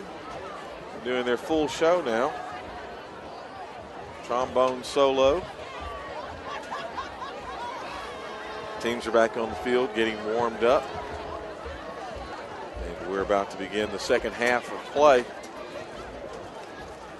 Eagles Landing Christian Academy Chargers and the Landmark Christian School War Eagles in the final regular season game on our schedule, and we'll look forward hopefully to playing first round coach a couple of weeks. Yep, it'll be all based on the new power rating system that has been brought in with this brilliant idea of a public-private split that our beloved GHSA allowed to happen. And I'm sure you can tell by the disdain in my voice what I think of that plan. But nevertheless, it is what it is, and we are stuck with the what we have in the postseason plans. And so you can play public schools during the season. You just can't play them in the postseason. They wanted their own little playoff for them to go crown their own little champion. So we will let Division B clown. I'm being a little ugly, ain't I? Just a little, but we understand. Let Division B go. We understand crown their what champion. you're saying. Yeah, it's just frustration. It is. Bottom line is we would love the opportunity to be able to go play against Wilcox County or Lincoln County, these storied programs, and there's really no reason for us to not be able to play them. I thought what was very interesting earlier this year, the AJC released a report on all the transfers within the Georgia High School Association member schools. Every school in the state that had a transfer of a kid who played athletics in it. And in our region, actually in Henry County, of all the Henry County schools, public and private, that play in the GHSA, we were next to last in number of transfers. We had 8 of kids who actually transferred to our school in the past year and involved themselves in athletics. Now, it may be girls softball, it may be golf, it may be whatever, but we had a total of 8, and we were next to last in the entire county. Union Grove, I believe, had something like 25 or 28 or some number like that. And then, in single A, there were plenty of schools that had many more transfers than we did. And so the whole argument is silly. And, 11 kids are out there on that field playing, and ours are trained well and coached well. And we look forward to whoever we have to play based on this ridiculous power rating system that doesn't make any sense. And you need a daggum degree from MIT to be able to figure it out. When did that all change? Well, it changed after last football season when the last 4 state qualifiers, all 4 semifinalists were private schools, and the old boy network couldn't stand it anymore. And if you can't beat them, get rid of them. So that's what they did. This will be a pooch. Whenever he approaches like that and stops, they pooch. And it's fumbled, it's bobbled. Okay, we get it. We got to communicate better than that, and it's something that Coach Guess and them worked on this week. Fortunately, I think Keontae dove on that thing, but the problem was, and I didn't get a look at who went back. I want to think maybe it was Keontae that went back to try to catch that, and that's a big no-no. You don't go backwards on the kickoff to catch it. You come up to catch it, and Marquise was coming up to catch it, and he collided. First and 10. So we kept the ball. We'll have it first and 10 from our own 33-yard line. Keontae Green in at quarterback. He's going to keep it up the middle. Positive gain. 3 yards on the carry, brings up second down and 7. Steve, in this game, in a game of this caliber and this magnitude, and when you jump out to a big lead like this, 30-0 at halftime against an arch rival, it's very easy to just mail it in and assume you've got it. And that was the challenge at halftime from our coaches, to talk to our boys and tell them we're not letting up one bit. Keep focused, keep churning. Keep chopping. This time Keontae takes it to the weak side. He's at the 45-yard line where he's tackled enough for a Charger first down. Same thing is there that was there in the first half, and that is to say when we motion our jet guy, the side that he is vacating is wide open because they are adjusting to it and overplaying the jet, and there is nobody there. There was one guy there to defend Keontae Green, and you're not stopping Keontae Green with one guy. Now, the guy did reach out just then and rake the ball a little bit, and I think Keontae actually had to regather. I think he bobbled it a little bit and regathered it, or he may have been gone again. This time he hands it off. Good job. Lane Timpson. No, that's DJ Curl. Why I keep doing that. About a 3-yard gain on the play. Ball placed at the 48-yard line, brings up 2nd and 7. Thought DJ made a good cut then. He was hit in a very awkward position there at the end. He was kind of down on a knee and stood up straight when their safety came in. Might have been their corner there, actually. Came in and popped him after one guy had him wrapped up. That was kind of an awkward position to be in. I hope he's going to be all right. You know, I was talking about the challenge at halftime of staying focused. Coach Chastain gave a great speech that I'll share a little bit about a little bit later. Keontae Green in the shotgun. He takes a snap. He's going to keep it. Rolls right. Runs over. Number 2 for the War Eagles. That was, I don't even know how to pronounce that name. It's Nolan Bryant. And what it is you got condensation all over okay, our sheet. I'm looking you at can't it different. see it. I can't. That cloud that was up in the lights has gone away, so I guess it's all now on the field and on my paperwork. Got a junior outside linebacker out there, Nolan. Or actually, I think that might have been the inside backer. No, he's outside. So it's 3rd down and 5. We've got our Panther set back in, which has been working all night long. Let's see how they adjust to it. Ball at midfield. We do not run any jet motion. We just go straight with Keontae. He slipped that time. He did. I told you the condensation has hit the field. He slipped on some wet grass there. 2-yard gain on the play brings up. We'll punt for the first time. 4th and about 3.5. So Dillinger comes in to punt the ball.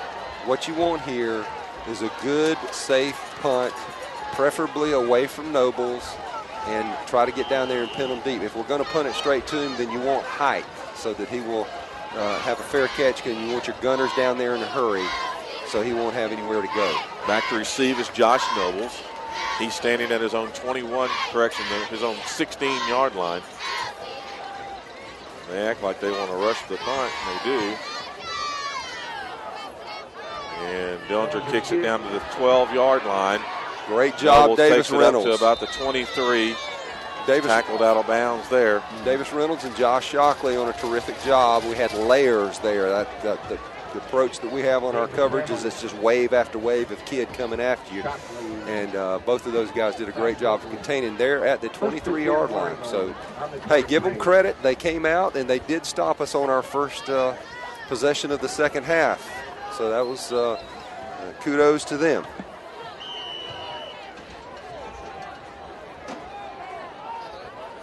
McGuire pitches it back.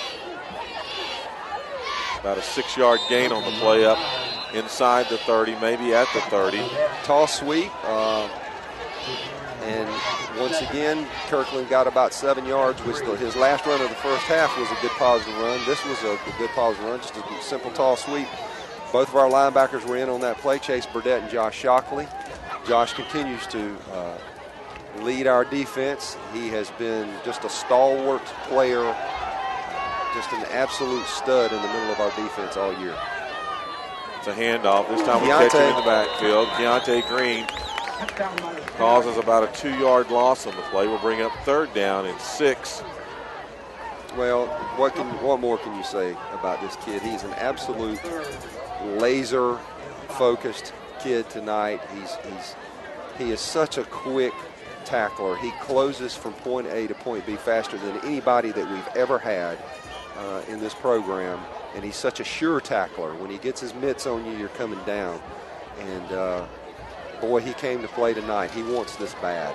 The War Eagles number 81, Walters, has been limping the last couple of plays. McGuire under center. He tried to draw us off there. He did. Long count. Hands it off. He slips. Kirkland slips It's going to be a loss of about 1.5 yards on the play. We'll bring up 4th down and about 7. Good defense, Steve. He wasn't going anywhere. Isaac Rochelle made a very, very athletic move to come from backside. He actually leaped over a player to close in from the backside, and our linebackers had him covered anyway. He wasn't going to go anywhere. But what I'm noticing right away is our ryegrass, and as you can see, some of our ryegrass has died because we weren't able to water it in preparation for the fall festival, so some of it died. But, we got it. Javius Terry. Nope, picks it up. Oh, yeah. Elka ball and inside the 20-yard line. At about the 19. Yep. Javius Terry came unblocked and used his 4.5 speed to come off the edge and get that. What a great time to call for that. And an excellent execution by the fastest player on our team. Superb job. He was way out there, too. I mean, he had to hustle to get it. Well, that's his speed, man. He is very fast. So we have it 1st and 10 inside the 20. But the point I was making on the grass is that our ryegrass, the green grass that you see, when condensation hits it, it is very slick. That's obvious. Marquise Griffin keeps it. He carries it. He's going to be in the end zone. 5-4-3-2 walks into the end zone for Charger touchdown. Fake the jet again, goes back weak side. It's wide open. All you got to do is make one cat miss, and Marquise Griffin in open territory against one guy is going to win most of the time. That's a heck of a job. And that is probably the backbreaker if it wasn't already broken. If we punch this through and make it 37-0 halfway through the 3rd quarter, that's hard to recover from, obviously. So Barber is in for the extra point attempt.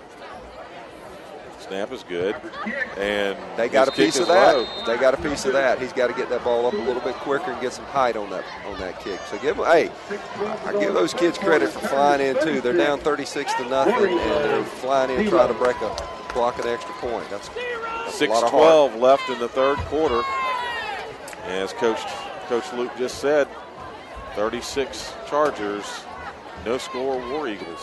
Coach Chastain at halftime opened up the halftime locker room by commanding the floor and saying, listen, you got to understand he's brand new to Elka from Camden County. And he said, I went back and I watched your regular season game against Landmark last year when you beat them 35-14.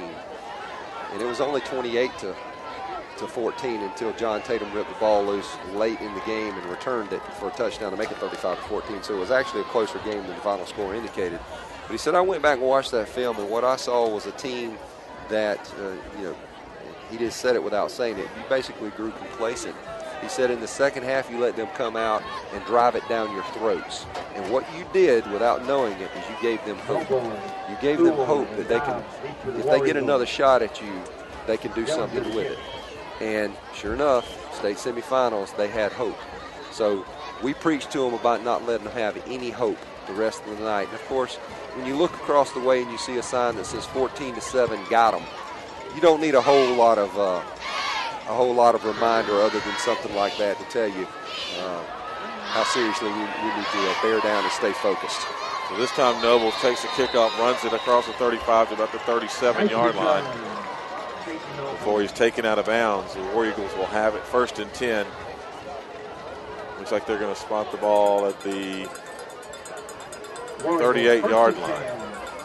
Good return by Josh Nobles. Excellent athlete. Runs hard, plays fair and clean, and worked his way across formation and got to our weak side where there's fewer numbers on that return and worked it all the way out. This is great field position for them.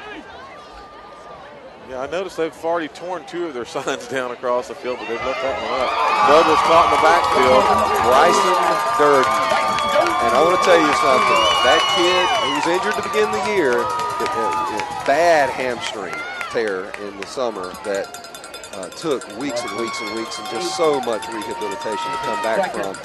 He is really, really getting a whole lot more comfortable now. So glad to see it. But all year long, even when he was still a little bit dinged, he has played that edge brilliantly. He's so quick to the ball that great fast twitch muscle fibers. He reacts very quickly. 2nd and 18, correction, 2nd and 16. Second. That's complete to Nobles up across the 40 to about the 41-yard line. So he gets 10 or 11 back. By far, that's Stockton McGuire's best play of the game. The young freshman quarterback threw a nice out route to Josh Nobles. They're trying to open it up a little bit and see if they can work. They did that against Javius Terry. Javius had great position. He wasn't beaten on the play. That was just an excellent athlete making an excellent play by Josh Nobles. And a good job of moving the ball for them. Now it's 3rd and about 7. And penalty marker on the field. They moved. They're quick snapping again, and I think they fooled themselves. No, they called us for offsides. This will make it 3rd and about 2. I didn't see that. I didn't see it either. And we lined up offside. That had to have been it. Well, that gives them some life. It'll be 3rd and 2. Let's see what they do here.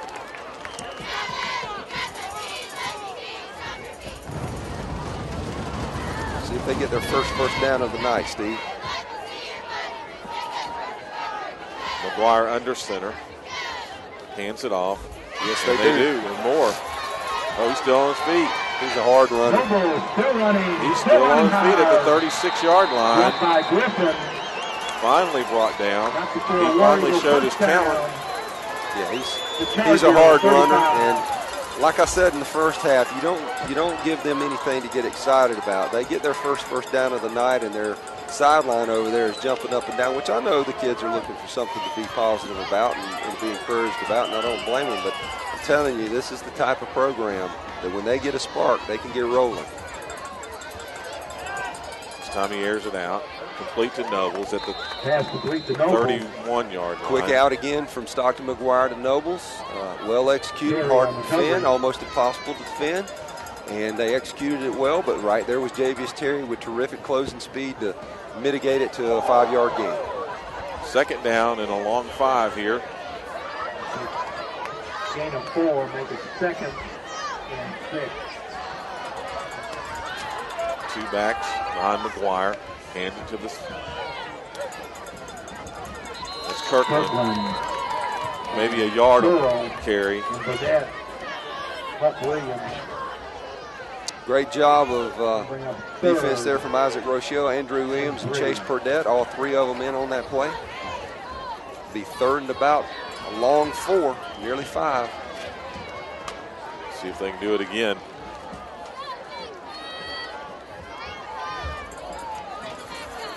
They're all on the line. McGuire under center. Hands it off to Kirkland. He's going to be short. Fourth and about 2. It's going to be 4th and about 2 here. He slipped a little bit on that too. And man, I'm telling you, ain't nothing like wet winter rye. It is slippery. Well, you can see that coming in the first half. That cloud was up even with the lights on the field. And apparently when we left, it dropped. See the condensation come down. The bottom fell out. Well, they bring out their big fullback. He goes out of the game, but they bring in 2 big old Hoss tight end types, and they're loading them up on the line. They'll go, looks like they'll go double tight, I formation, and 1 split. Noble split out. Look for Noble. He fumbled it. That's it. We stopped him. I'm convinced that they were going to try to throw a little. I was just supposed to say look out for Nobles. I'm convinced they were going to try to pull McGuire out of there and loft a fade to Nobles on that on 4th and short to try to score. That's very reminiscent of Landmark. They are creative and they're gutsy in their play calling, always have been. They're not afraid of anything. And I think McGuire, being the young puppy that he is, looked like he tried to back out of there real quick to set his feet and get that thing downfield, but he left too soon, and Chargers take over. 28-yard line, 1st and 10 for the Chargers. Keontae Green is the quarterback. Takes a snap, keeps it, runs it up the middle. Panther said again, we run away from the tight end side to the weak side again on just a straight power up the middle, and we gain 5 yards. Big, strong run. 6 yards. No, right at 5. 2nd down and 5 at the 33-yard line. Gain of 5, make it 2nd and 5.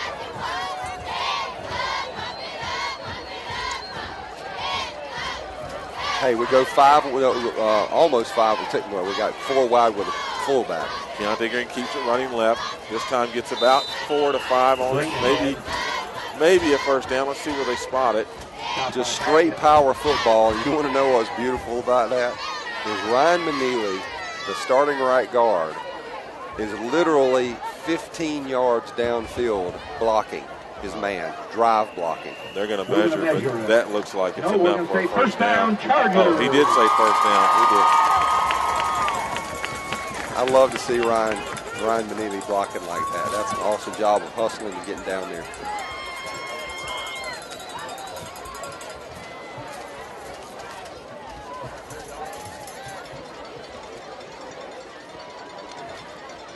Keontae keeps it again up the middle. Straight power football. 3 yards on the play to about the 41. I think we'll do something here directly where we're going to have to get outside a little bit, whether it's another quarterback sweep or a jet or something, although they are playing the jet. The reason we're not running the jet tonight is because they're taking it away from us. But they are leaving us the backside stuff by taking it away. And hard to run the jet when you got a safety screaming up to prevent it from happening. But we are capitalizing on that by going backside away from where the jet just vacated and nailing that weak side, and it's been there all night. Approaching just about a minute left in the third. Second down here and 7. Keontae Green keeps it. Did it again. Same thing. He was on top of them, but still got another yard out of it at the 45-yard line. That'll bring up 3rd and 3. Steve, they got 2 high safeties. It's what would be considered a cover 2 shell look, even though they play man.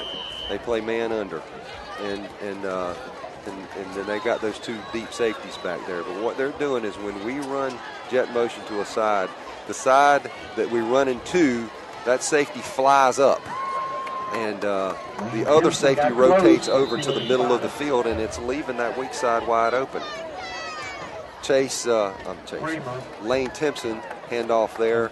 That's another first down. Running hard and turned out 5 yards there and got a first down. I tell you what, Lane is having a terrific season for us now that he's come back from being dinged up earlier. He is running so hard. It's a valuable asset to have him. Now the ball at the 48, almost 49-yard line. It'll be 1st and 10. Running that clock, last play of the quarter. We'll go to the 4th right here. See some hands up to say 4 in the air. So at the end of 3, the Chargers 36, the War Eagles no score. Should be running clock this quarter, mercy rule. And it's very unusual to say mercy rule in a game against Landmark. But not so uncommon for our season this year. We have been blessed.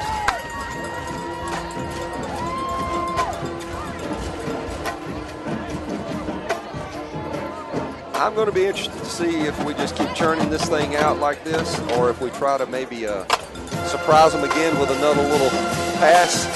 By the way, I think one of the coolest, cutest names for play call ever is the touchdown pass in the first half to Isaac Rochelle. Right, where he's wide open. Yeah, we put that in this week. He's a tight end, right? They're ignoring him because he's an offensive tackle, lined up a tight end. What a lot of people don't realize is Isaac Rochelle is one of the best athletes on this team. He's a former basketball player. Actually, he may even play basketball this year, I'm not sure. He has great hands. He has huge hands. He can run. And a lot of people don't realize it, but the boy can throw a football about 65 or 70 yards in the air. Wow. He's a stud athlete. But what we called that play, he's going to Notre Dame right. You know what we named that play? Hail Mary. So when we call it Hail Mary, no, it's not the traditional Hail Mary pass. We call it that. Keontae Green. He barely got tripped up. He might have gone if they hadn't tripped him up, and give Sewell a lot of credit. That's their little cornerback coming in, and he's a Ethan senior. Sewell, he's a senior. Be glad to see him go. He made play. He's a good little playmaker out there. And I tell you, somebody else is a good player for them. 17, their senior, Cole Higby. That guy's a heck of a player too. We're glad to see him graduate. So we only got a yard on that one, but we are inside War Eagle territory at the 49.5-yard line with a second down.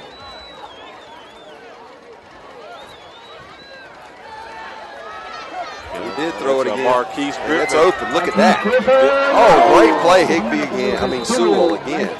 Goodness gracious. Intended. I tell you what, I think For Karandi. if Karande had to do it over again, he would leap just a little bit later. I think he may have mistimed his jump a little bit. Needs to try to catch that at its highest point, but goodness gracious, give Sewell all the credit in the world. He's beat again and came back and got a hand in again and didn't interfere. Very, very athletic, but I got to rave about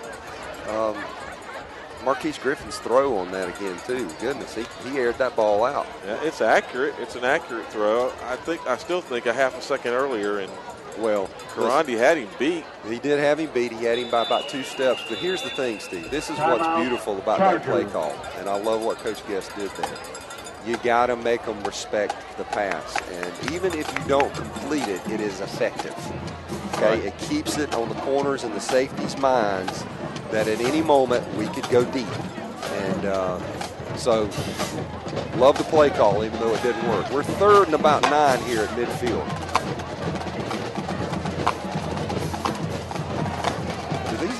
Headphones hurt your ears, man. No, not at all. It must be my melon. I've got like a Great Gazoo melon from Flintstones. You know, this big head of mine. Remember the Great Gazoo? We'll get Officer Mike to order you a preferred set. Hey, these things hurt my ears, man. It's like they cut into them. You know what I think? It may be your glasses. Your frames are thicker than mine. Yeah, I don't know if that's it or not. But you know what? That may be it. Cutting into my glasses. Yeah. You didn't answer me though. Do you remember the Great Gazoo? No. You don't from the Flintstones. You don't remember? Gosh, I'm showing my age. No. Well, I remember the Flintstones. He would look at Fred and say, "Hello, dum dum." You don't remember? Oh yes, I do. That's the way you can refer to me from now on. Hello, dum dum. I didn't get much choice to watch TV. Great There play it is. call. That's Green. I didn't want to say it earlier because I don't want to give anything away because I'm paranoid enough to think that somebody from Landmark's listening and maybe relaying stuff. But Keith Griffin to Keontae Green. He takes it down to the 30-yard line. Which I know that's stupid, but the one thing that we saw this week that Marquise is good at is rolling left or right and dumping a safe pass like that. And what people don't realize about Keontae Green is he may have the best hands, he and Davis Karandi have the best hands on the team, but he is a wonderful back out of the backfield catching the ball. He's going to be great at Purdue. Marquise Griffin hands it off. Run the jet again. Nice hard run, Matthew East. Inside the 30 down to the 26-yard line. Is that the first time he's carried the ball? I think so. We're not gaining a whole lot on the jet, but if you can at least make it an east-west presence, running a cross formation, and you've got to defend that loosens the middle up. That's why we run the jet. We run it to go east and west to stretch the field horizontally so that we can hit it vertically. And now I expect us to hit it vertically right here. Boom, and up the field. This time Marquise Griffin keeps and it. Up the field. He's not going to get. Oh, they did get him at the 10. He's going to fall at about the 7 or 8 yard line. Great play call. Great run. We went right back to weak side. We keep hitting that side that we just vacated. You're bringing the slot over on the jet and going right back to the side that he just vacated, and it's open. But I got to say this, they played that better than they've been playing it tonight. It's just Marquise made a great play on 2 kids. I thought he was going to get in there. The ball spotted at the 9-yard line. It'll be 1st and goal from the 9. I tell you what, I give Coach Guest, go back to that pass play from Marquise to Keontae, give Coach Guest a lot of credit. He called 2 consecutive pass plays. That really puts doubt in their heads. Griffin keeps it up the middle. Nice run up the middle. About the 3-yard line. Steve, that was, I know I'm talking a lot here, but I'm fired up about what I'm seeing. That was Marquise Griffin's best run of the night up the middle. He hit that hard. He did not hesitate. He did not tippy-toe. He didn't wait for a hold to develop. He nailed that. That was beautiful. Now, very aggressive. 2nd and goal from about the 3.5-yard line.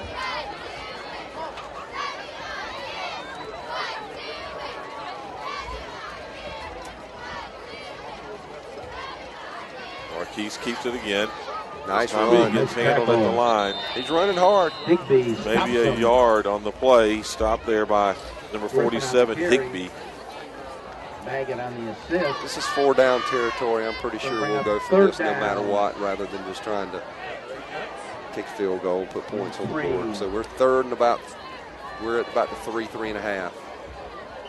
He may have gained a half a yard. Keeping Marquise in the game rather than bringing Keontae in.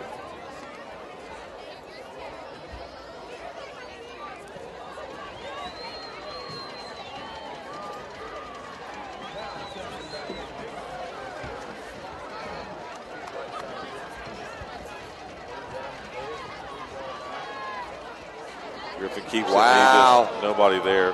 Basically almost walks him, and then he gets himself tackled. I love Marquise, but it's a touchdown. I love Marquise, and that was a great play call and a great run. I mean, they just sold completely out to the jet, and he literally almost walked in. But I love Marquise, but I don't love it when 6 points are sitting there staring you in the face, and you're casually approaching 6 points. Go get them. Get them in the bank. Get it over with. Get it over with. Don't risk anything.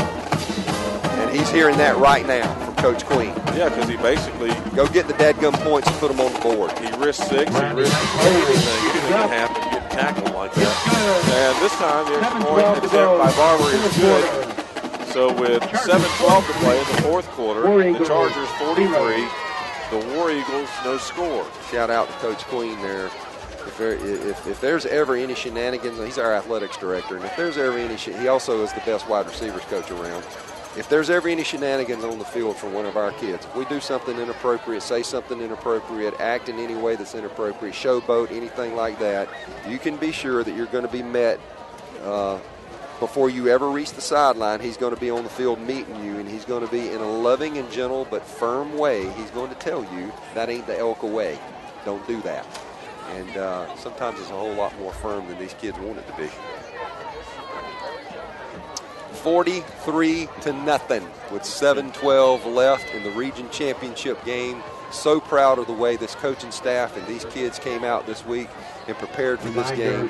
Very, very proud of these boys for how they have come out and not lost focus.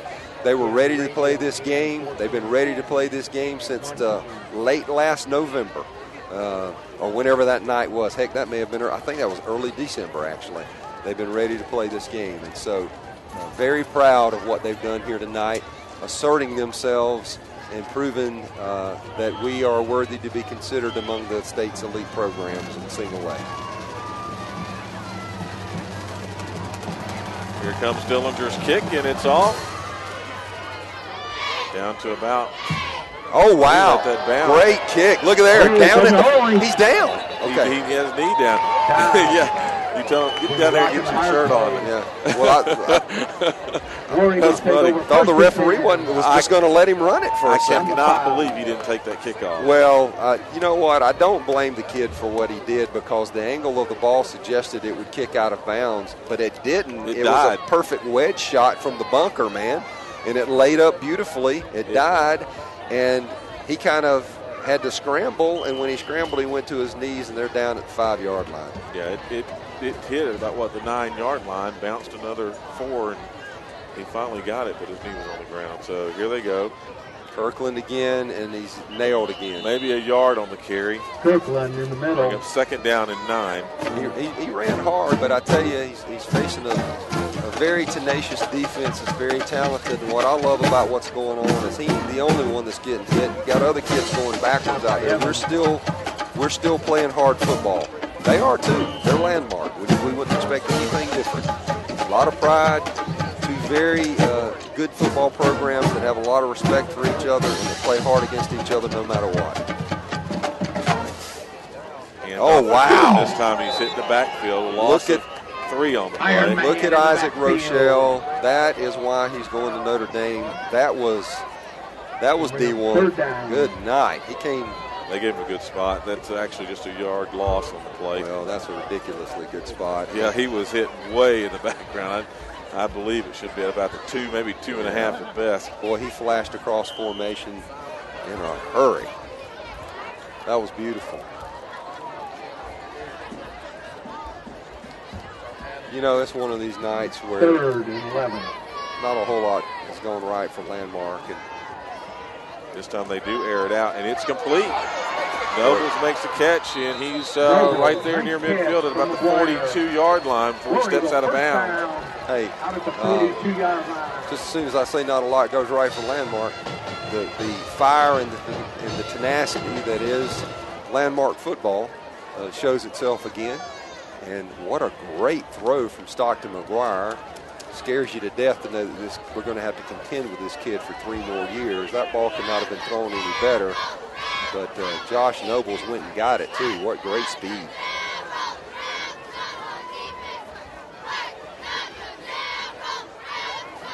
Noble. We got Brad Moore playing corner.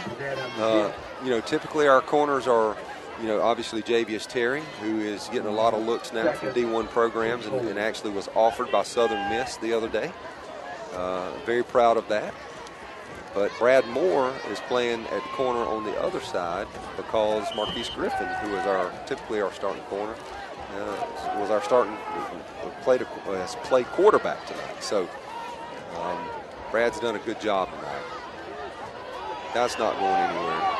It's a loss on the play back to the 41-yard line. Hey, give Davis Reynolds a ton of credit for playing that extremely well. He's a very, very coachable kid. You got to understand, Davis is a sophomore, and this is his 3rd year of playing football ever. He's just a terrific athlete, very well coached team from a godly family. His dad is the pastor of Mount Zion Baptist, and he played that extremely well, and there was Isaac Rochelle again coming all the way across formation, flying and making the tackle. Hard to make a living running wide on this defense.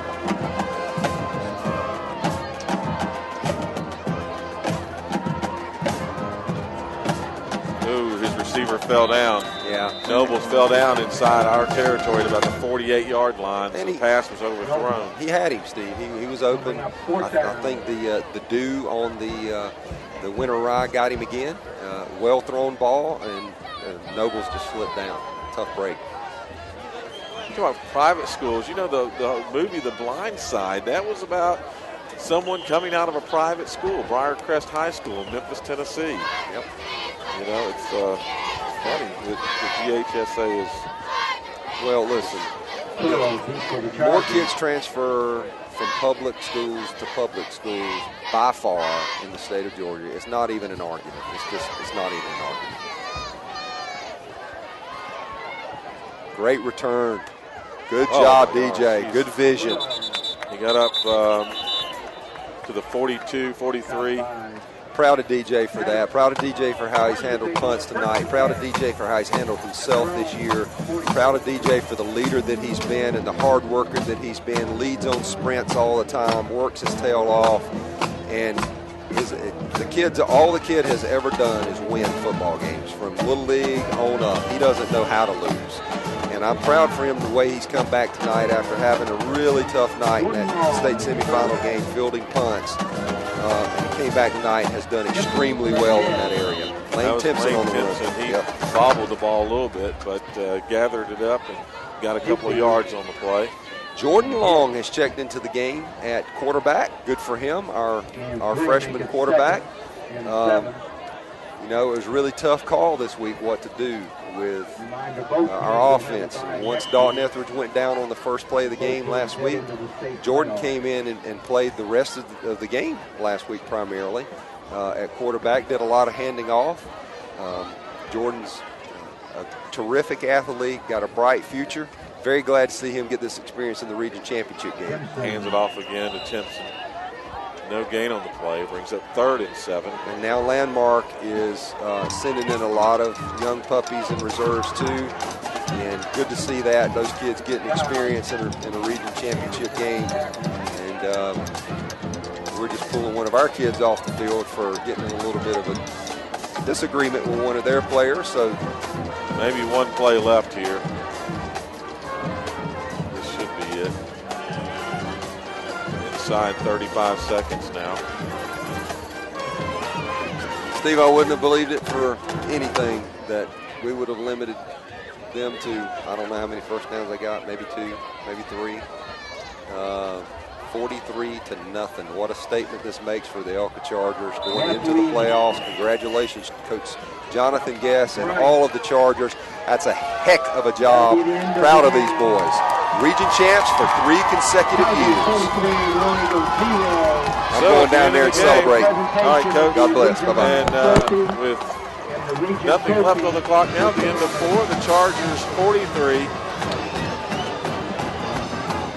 The War Eagles no score. We hope you've enjoyed your time with us here tonight.